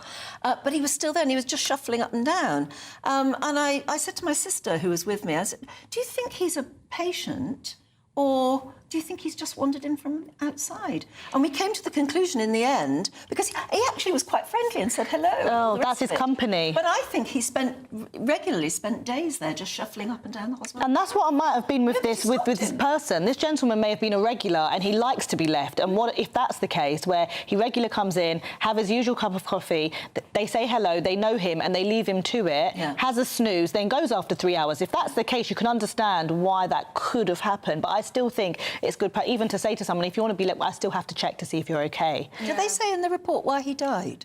I don't think so, but I think he was quite young, actually. He was quite really? young. Really sad either way, whatever Devastating happened. for his family as well, just to hear that detail that he was left for so long. Lynn, let's have a look at the Mail on Sunday, shall we? This is a story about children and smartphones, which seems to be an ongoing debate at the moment. Yes, we've even spoken about this previously here. Drew Barrymore has revealed she has held talks with iPhone giant Apple about creating a dumb phone to counter the toxic effects social media on children. So I think this is also important because I've seen so many videos recently where children have complete and utter meltdowns where their parents try to prize away the phone from them. And that just highlights the addiction that children are having, and the ages are getting earlier and earlier. And I think also, even though previously when we were talking about parents, I don't like to place everything on them, but I do think there is this culture emerging of, just to keep your child silent, give them a phone for a couple of hours, then you kind of enjoy the silence so you don't go back and say it's family time, let's have a chat. And I think this is what's causing a lot of the addiction. So I'm glad that Drew Barrymore is using her Let's remind profile. ourselves of who Drew Barrymore is. Yes. The actress, yes. E.T. Phone Home. She is the little girl, yes, who befriends E.T. And the E.T. Phone Home. Yes. So in a way, she was a pioneer. and she does also say, Anne, in this piece, that she was living a very hedonistic lifestyle from the age of 9. She was taking drugs at age 11, according to this story. And so it's kind of... It's not... So I think that we're under false apprehensions if we think that children have only been sort of led down a bad path recently, and actually being on your phone, it obviously has a lot of dangers, sort of real and sort of, I suppose, sort of mental or physical. But also in the olden days, at least it kept you away from, without a phone, you might have been on the streets, and sort of children. Well, she says that when her daughter was 11, she started pestering for a smartphone, and she came up against the usual thing as her daughter said, well, all my friends have got one. And she gave in, and she gave her daughter a smartphone. And a couple of weeks later, she had a look at what her child had been looking at, and she was so appalled by the things that were just coming through that now she thinks very differently. And she's actually used her clout to go and talk to Apple about bringing out what she calls a dumb phone. A phone that looks like an iPhone or whatever, behaves like an iPhone. Has hardly any give you access to everything. Yeah, and I think that's a good thing, because as much as you can try and protect your child, my friend's 12-year-old started to shut herself in her room quietly, and one day she just burst the door open and she was taking pictures in some sort of, underwear. And when she took the phone away, the conversation was clearly an adult man, and her daughter thought it was a boy at similar ages asking begging for pictures and all sorts, and she just went berserk. So I think there is that real danger, and this idea of a dumb phone that protects children, still gives them some sort of feeling of having a phone, but protects them from the dangers out there, because people online have got very clever with being able to access children via Right, the so phone. that's what I was saying. So in the olden days, the dangers would have been outside the house, and now sort of a lot more children are inside, and that's where the dangers are.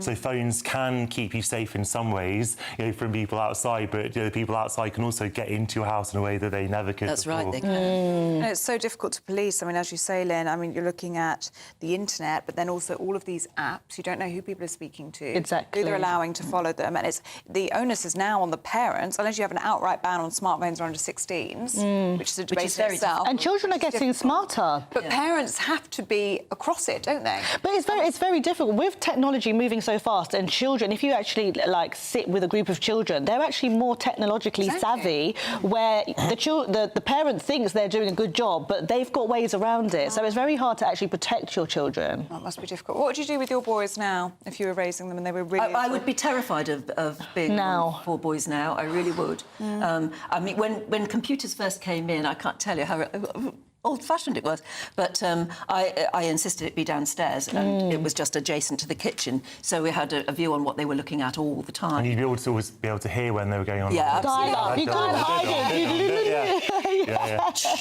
Yeah, you could hear where they were. You couldn't do it secretly. No. And there was go on only till one 6 computer. p.m.? Yeah, that's right. And they, you know, when they went up to bed, they went up to bed. That's There it. was no, I think that's take any better. device with them. But very quickly, it became totally acceptable for them to have a laptop in their bedrooms. Yeah. I mean, they were older by then. They were sort of 15, 16, and they used the excuse of doing their homework on it. And so gradually the computer went into the bedrooms, but I think it was that only when they were older. The computers are, you know, online. The internet is part of children's lives, it's part of adults' lives. You can't sort of undo that or reverse it. You can try to make it safer, and that's what sort of governments have been trying to do without success in some cases.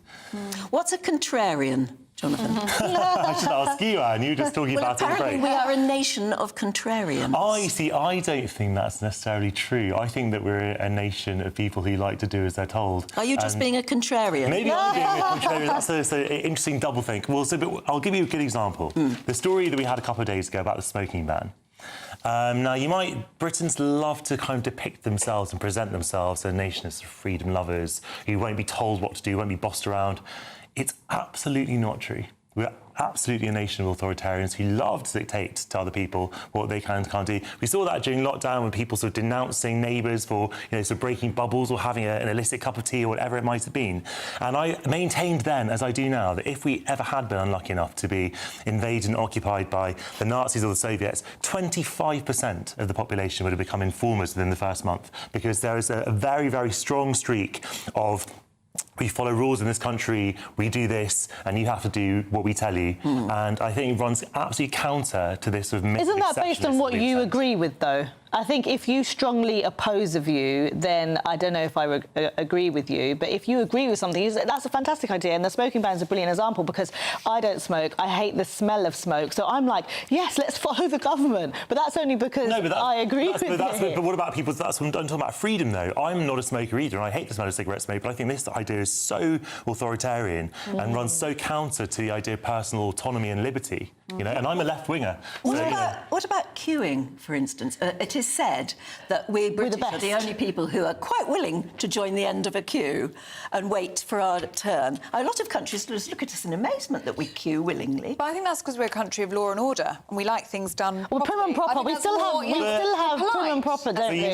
When you say that, I kind of want examples of places where people just have a free-for-all. You go to other countries in Europe, where there is a busy... People aren't, sort of fighting and jostling. They are also queuing. Are they? Are you sure about that? I don't know. I find it...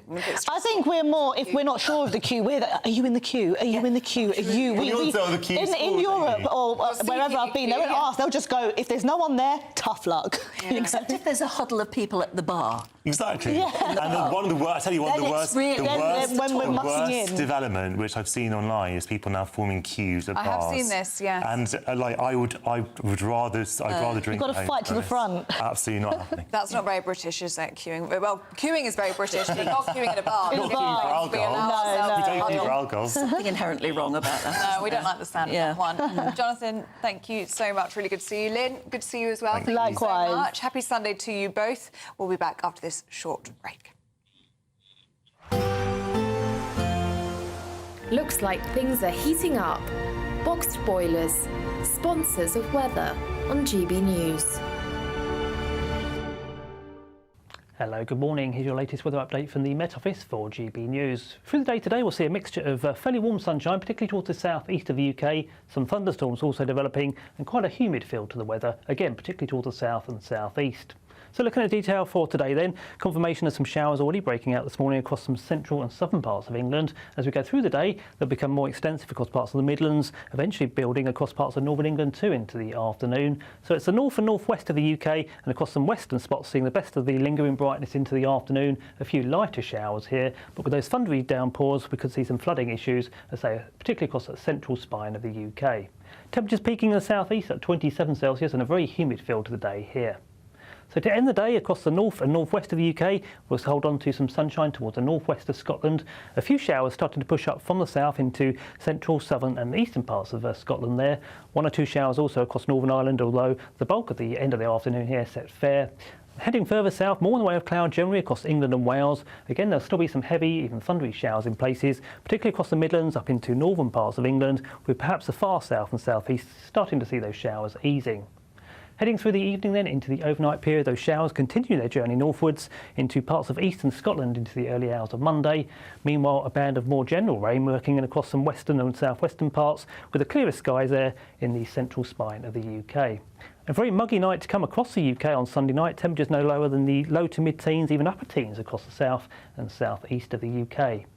Monday looks a very unsettled day, unfortunately, across the whole of the UK. Low pressure in charge, giving the showers or longer spells of rain. Still some thunderstorms in places towards the far northeast for a time, and fresher air moving in across Northern Ireland later. Temperatures here up to 18 Celsius, nearer 22 or 23 Celsius down towards the southeast in the afternoon. 23 there in London is 73 in Fahrenheit, and I say close to the seasonal average. That's pretty much it for me. See you soon. That warm feeling inside from Boxed Boilers, sponsors of weather on GB News.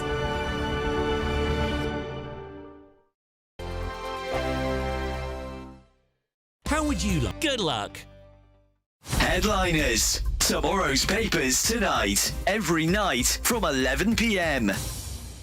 Bad news for Liberal mothers who want to score virtue points by transitioning their kids, Lewis. You know, this tell us what it is. Is a California dad is granted full custody of 4-year-old son after boy's mom tried to raise the child non-binary. It's almost like cult-like behaviour. You've got the mother transitioning and then the transitioning the son as well. It's interesting that, you know, it's almost like a religion. You get, you know, if you're a Christian, your kids are probably going to be Christian. If you're, you know, Hindu, your kids are probably going to be Hindu. And if you're transgender, your kids are probably going to be transgender. There's absolutely a causation there. We see plenty of times in videos. This is exactly it. And also we see the children of celebrities and people in particularly sort of liberal environments. It doesn't happen in some village in Indonesia or whatever. Yeah. Anyway, so yeah, there's no such thing as a trans child. There's no such thing as non-binary. What there is are people with mental health issues and parents who want a virtual signal and also want to brainwash their children. This is an egregious example of that, where she was basically taking him to Disneyland, but he couldn't get on a ride unless he wore princess shoes. I mean, really evil, horrible stuff. You know, forced to wear a dress on his birthday. You know, just really nasty stuff. Now, here's the thing. You talk about the court going to him. No, that's not what happened. He took 800 pages of documentary evidence. He took 8 hours of police body camera footage showing this mental behaviour from the mother. And guess what? The courts ruled that the mum got him. They ruled against him. The only reason that he got custody of his child is because, thank God, a child protective services officer randomly got involved, looked into it themselves, and that's how he eventually got custody of the child. So the courts in America are utterly captured. GB News, the People's Channel.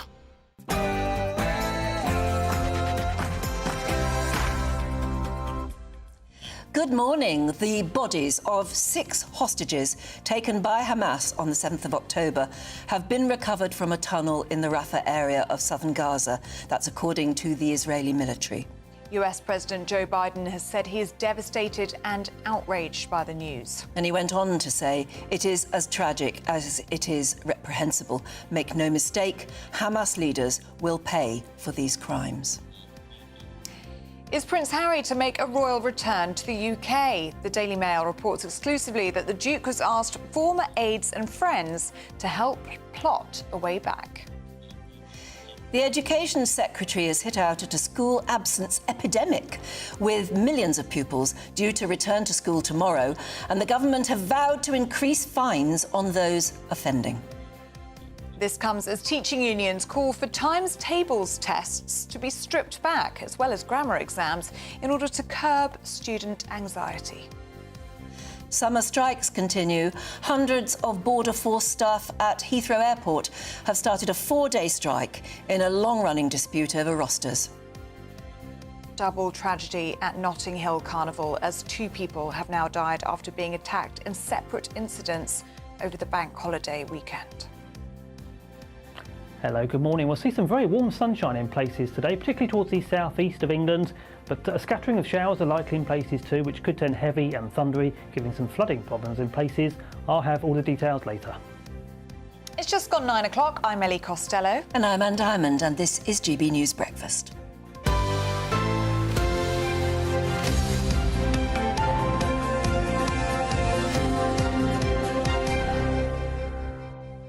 Well, there's plenty of stories to get your teeth into this morning. Quite a lot of politics. We've got the Education Secretary talking about those times tables. That's actually the front page lead of the Sunday Telegraph. And she's also making the front page lead of the Sunday Times, talking about how she doesn't want parents to keep their children at home anymore. Their place is in school.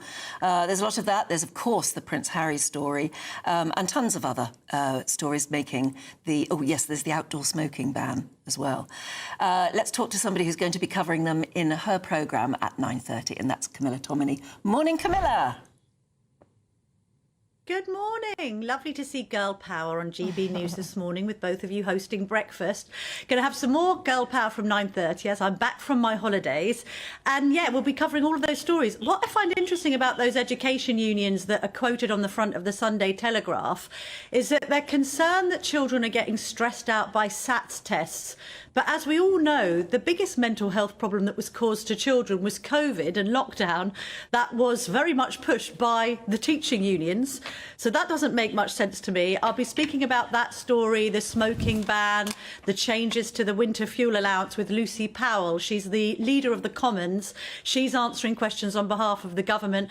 Also, we'll be asking her about the whole glasses for passes scandal, cronyism, Sue Gray's son, who's received money from this Lord Ali, who's courted controversy for seemingly having gained some access to Downing Street in return to some of his donations. So that will be good.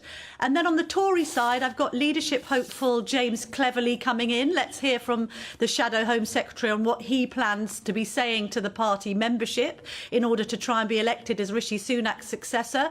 The other question I might ask him and Ian Duncan Smith, who's coming in, the Tory grey hair, and indeed Andrew Griffith from the party, is where is Rishi Sunak?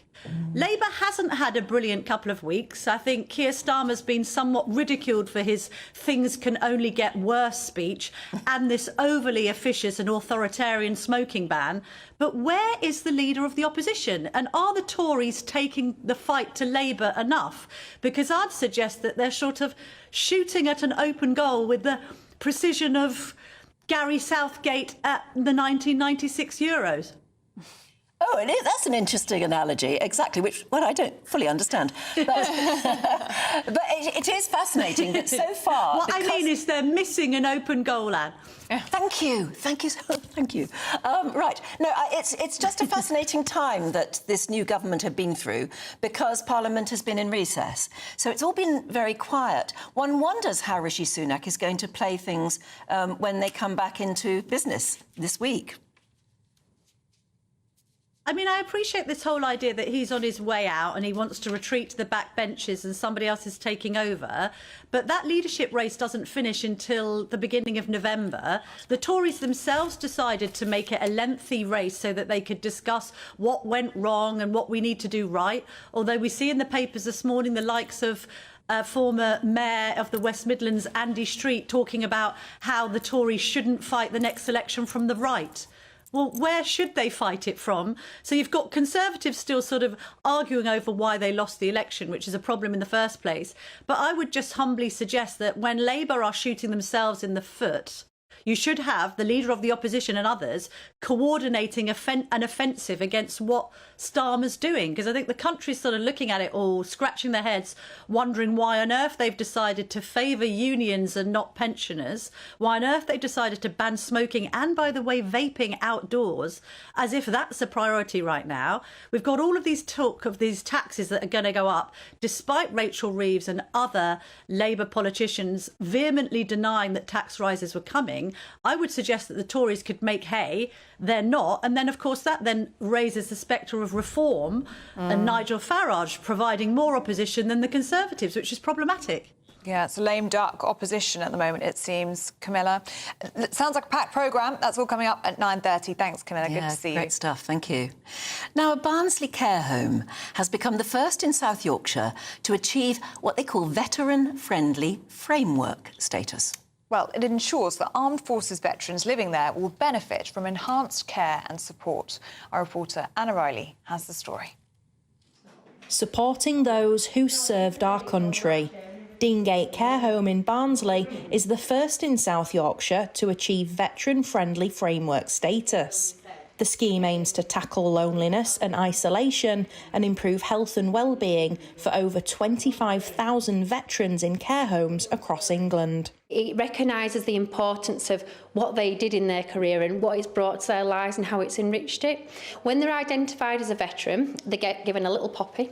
So the service number on what they preferred to be called when they were serving and where they served, so it's on the front of the door. In their individual portfolios, it shows you what dates are important to them. So, for example, last year with Bill and Ian, we went down to the cenotaph, the local cenotaph. They went in full uniform and they wanted to remember those who served before them. We're in the process of setting up a veteran brunch, but we do different reminiscence workshops as well, so they can talk about their life experience. If it wasn't for them, we wouldn't have what we have today. 94-year-old veteran Maurice Churchhouse is benefiting from the framework at Deangate Care Home. This is me, I'm 18. This is my passing out parade.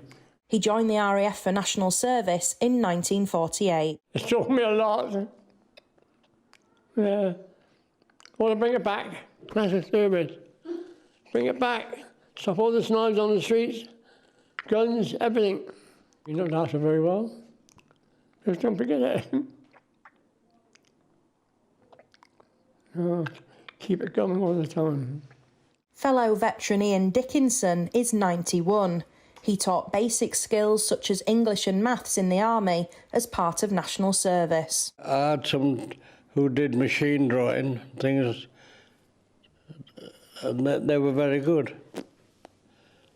The rest is just reading, writing, arithmetic. In a way, I'm proud I did my national service.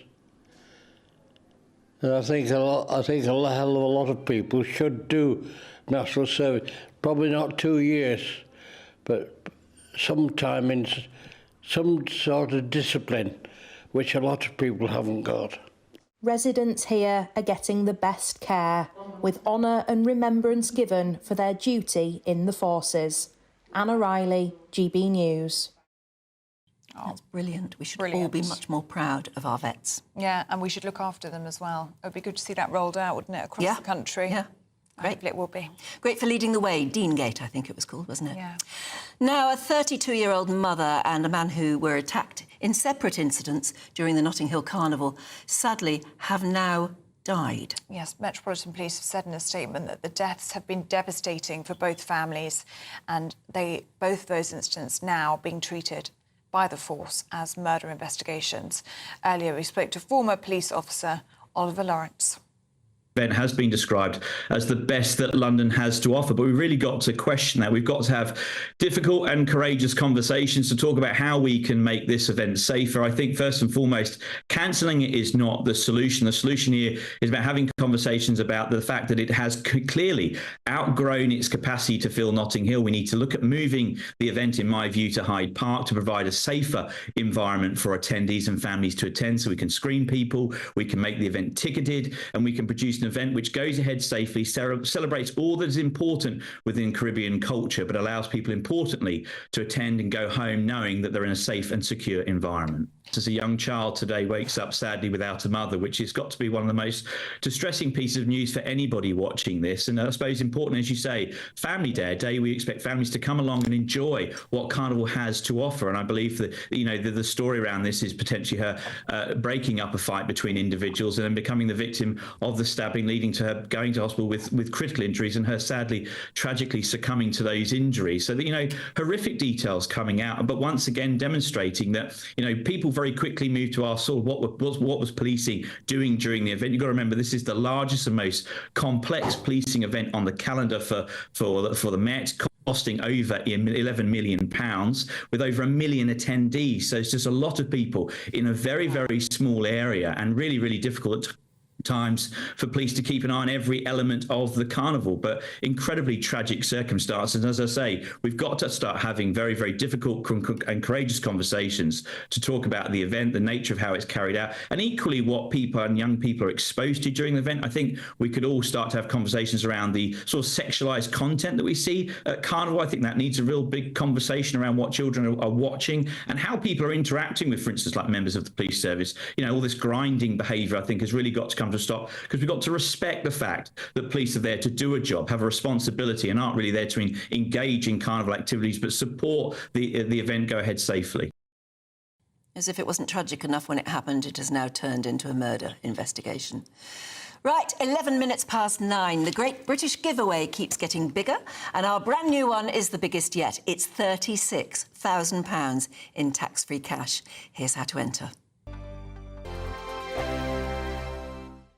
Join me, Camilla Tominey, for a frank and honest discussion with those in power that cuts through the spin and gets to the heart of the issues shaping our nation. You haven't confirmed that you want to stand as leader, but you haven't ruled it out either. This report basically says that he's not fit to stand trial. Is he indecisive? Incompetent? I deliver the dose of reality Westminster needs. That's the Camilla Tominey Show at 9:30 every Sunday on GB News, the People's Channel, Britain's news channel. I'm Michael Portillo. This is GB News, the People's Channel, Britain's news channel. Join me, Nana Okoye, for an informative, interactive news programme with a difference. It's fun. No, he didn't say that, though. I'm so surprised. I think there's an element of truth to that. Join me from 3 p.m. every weekend, only on GB News, Britain's news channel. This is GB News, Britain's news channel.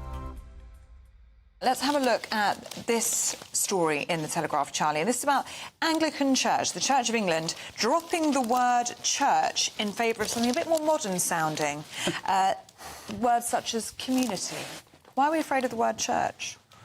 Well, that's my question. I mean, you've got to assume that they think it solves some kind of problem.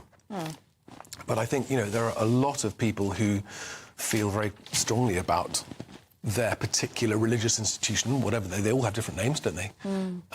And if you rename one, do you have to rename all of them? Can we no longer use an individual name for different religions, community buildings? Are you religious? I'm spiritual. You sound like him. Yeah. No, certainly. Oh, don't get any started on me. Do I believe in a God? Yes. Do I believe in any of the particular gods that are offered to us?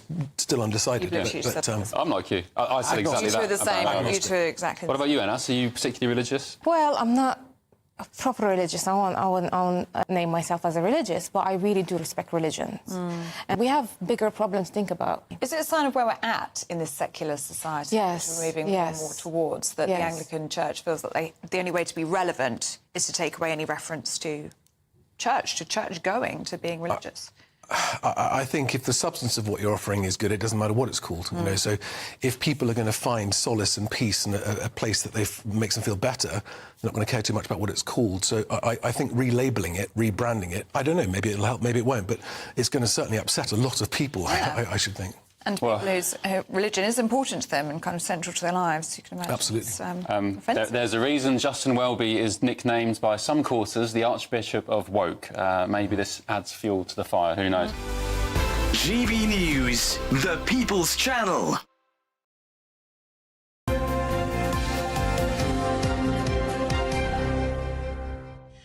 Well, to something now that we've been talking about most of the morning, to some people are greatly irritated by it, and other people are wondering how they should view this. It's about whether or not Prince Harry will be welcomed back. He's certainly, according to the Mail's front page today, he's sort of seeking advice from former aides, and he's getting in touch with old friends that he hasn't spoken to for some years to ask about how he could possibly return to the UK. Well, earlier we got the thoughts of Martin Whittock. There's reports of them just not getting on well in the Californian exile. Reports of self-imposed exile, I should add. Reports of the couple having parted company with another American PR advisor. It seems this is the 10th staff member to have left the Sussexes in 3 months. In August, it was reported that their chief of staff had left after just 3 months. So clearly, things are not working out in the USA for the Sussexes as they originally planned. And interestingly, there are also reports that the King has discussed the matter with faith leaders, showing that he is open to some kind of reconciliation.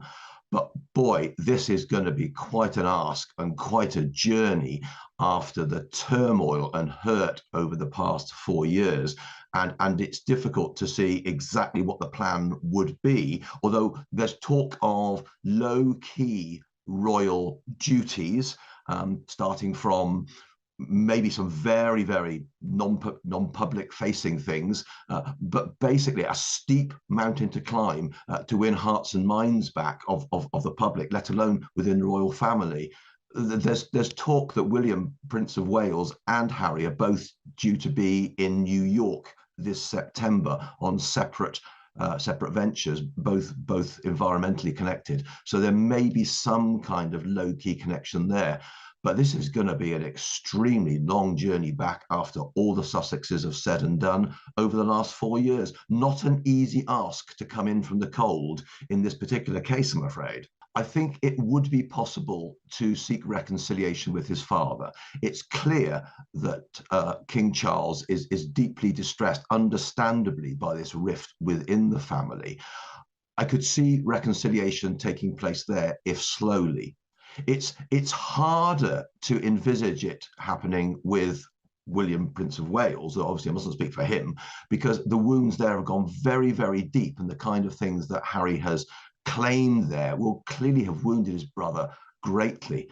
With regard to the British public, well, that really is going to be, in some ways, the hardest ask of all, because from the enthusiasm which accompanied, in many quarters, the marriage of Harry and Meghan, what seemed like light years ago, don't they? Such a long time ago, the fall in popularity because of the actions of the Sussexes, I think more than any other factor, has been quite precipitous.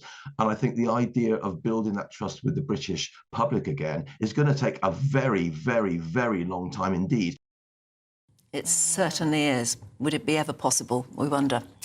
Now let's go to Southport. Of course, Southport is the place that if you didn't know it before, unfortunately, we all know it now because of that terrible attack on the little girls who were enjoying a dance class, weren't they? A Taylor Swift-themed dance class. But Southport clearly is proving itself to be a remarkable place with remarkable people in it, because the community have come together so many times now in the last few weeks to try and sort of prove that they are a bunch of really lovely people with all of the right values. And apparently at the moment they're hosting this sort of Southport Together Music and Entertainment Day. Yeah, and there's a huge aim to raise £1 million for charity. It's for the local hospitals like Alderhay, where so many of those little girls went to in the wake of that awful attack, that stabbing attack in Southport. And so many of them were saved by the hard work of the people working in those hospitals. That's what today is about, raising money for those local hospitals after those attacks that shocked the nation. And we're still reeling from, aren't we? Of course, and in many cases, you never get over it, do you? No. But they're doing their best to prove that they've got mettle. GB News' North West of England reporter Sophie Reaper is there today, enjoying herself, I think. Hi. I am indeed. Good morning to you both. Now, you say, of course, it was an incredibly tragic event that happened in Southport almost 5 weeks ago. But as I mentioned to you earlier, this today is about the joy of the community coming together. So we're inside Pleasureland now. We're doing our bit. We're helping to test out the rides ahead. We're starting off small, so we'll give this little slide a go first of all. Here we are. This is a moment where I'm incredibly graceful. Ooh, stuck the landing. There you are. That's TV for you. But of course, a lot goes into this kind of event. So joining us now is Nick McAtee, who is the chairman of the Royal British Legion, who's helped to organise this event today. Nick, very good morning to you. How are you this morning? Yes, awake. Yeah, we've been here since early doors this morning, and yeah, really looking forward to today's event. Talk to me about why the Royal British Legion wanted to get involved with Southport Pleasureland and Southport Together, raising this money for the North West Ambulance Service and those local hospitals. Well, within our membership within the British Legion, we have a whole range of skill sets, you know, from planning to organisational control to actually anything you can think of, because a lot of our members are quite sort of resourceful in actually what they do. Now, we wanted to actually use our skills to help the community, because it's not just about us looking after the armed forces community. We want to get involved in the wider community as a whole, because at the end of the day, they support us, so we want to support them in times of need. Obviously, that target of £1 million, it's quite the feat to try and achieve such an amount. What could people who are coming along today, what could they expect? They can expect really a fun day out. Pleasureland is a great place to come to. The prices to get into Pleasureland have been lowered today, but we've also put on a whole load of entertainment. We've got music on all day long in 3 different stages around the park, ranging from solo acts all the way through to choirs of 80 people. So it's going to be an amazing event. As well as all the music, we've got entertainers going around the park all day today, as well as the rides, food, drink. There's a lot going on. It really will be a fun-filled day. Obviously, there is a tragic undertone to today, those 3 little girls who lost their lives. What do you think the community will be like today? Do you think people will kind of get behind that community spirit? To me, it's about the healing process, and for the community to actually come together and show the rest of the country, and in fact the world, because this has gone across the world, show everybody that we are a community that can pull together, work together and make things better. Nick, thank you so much for your time this morning. And that is exactly what today is all about. It's that community coming together in hard times to show that in adversity they can still stick together. Yeah, absolutely. When does it all get going, Sophie? Because it's a bit quiet behind you at the moment. I believe the doors open at 11 o'clock. I'm correct in saying that, Anna? Is it doors open at 11? Doors open at 11.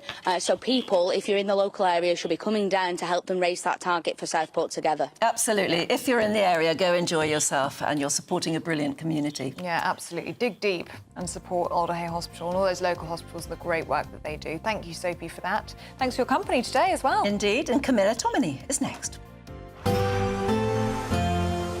A brighter outlook with Box Solar, sponsors of weather on GB News. Hello, good morning. Here's your latest weather update from the Met Office for GB News. Through the day today, we'll see a mixture of fairly warm sunshine, particularly towards the south-east of the UK, some thunderstorms also developing, and quite a humid feel to the weather, again, particularly towards the south and south-east.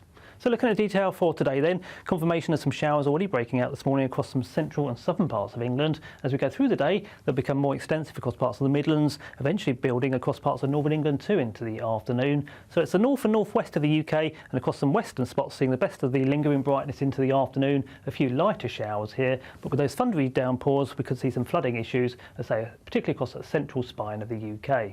Temperatures peaking in the southeast at 27 Celsius and a very humid feel to the day here. So to end the day across the north and northwest of the UK, we'll hold on to some sunshine towards the northwest of Scotland. A few showers starting to push up from the south into central, southern and eastern parts of Scotland there. 1 or 2 showers also across Northern Ireland, although the bulk of the end of the afternoon here set fair. Heading further south, more in the way of cloud generally across England and Wales. Again, there'll still be some heavy, even thundery showers in places, particularly across the Midlands up into northern parts of England, with perhaps the far south and southeast starting to see those showers easing. Heading through the evening then into the overnight period, those showers continue their journey northwards into parts of eastern Scotland into the early hours of Monday. Meanwhile, a band of more general rain working in across some western and southwestern parts, with the clearest skies there in the central spine of the UK. A very muggy night to come across the UK on Sunday night. Temperatures no lower than the low to mid-teens, even upper teens across the south and southeast of the UK. Monday looks a very unsettled day, unfortunately, across the whole of the UK. Low pressure in charge, giving showers or longer spells of rain. Still some thunderstorms in places towards the far northeast for a time, and fresher air moving in across Northern Ireland later. Temperatures here up to 18 Celsius, nearer 22 or 23 Celsius down towards the southeast in the afternoon. 23 there in London is 73 in Fahrenheit, and I say close to the seasonal average. That's pretty much it for me. See you soon. That warm feeling inside from Boxed Boilers, sponsors of weather on GB News.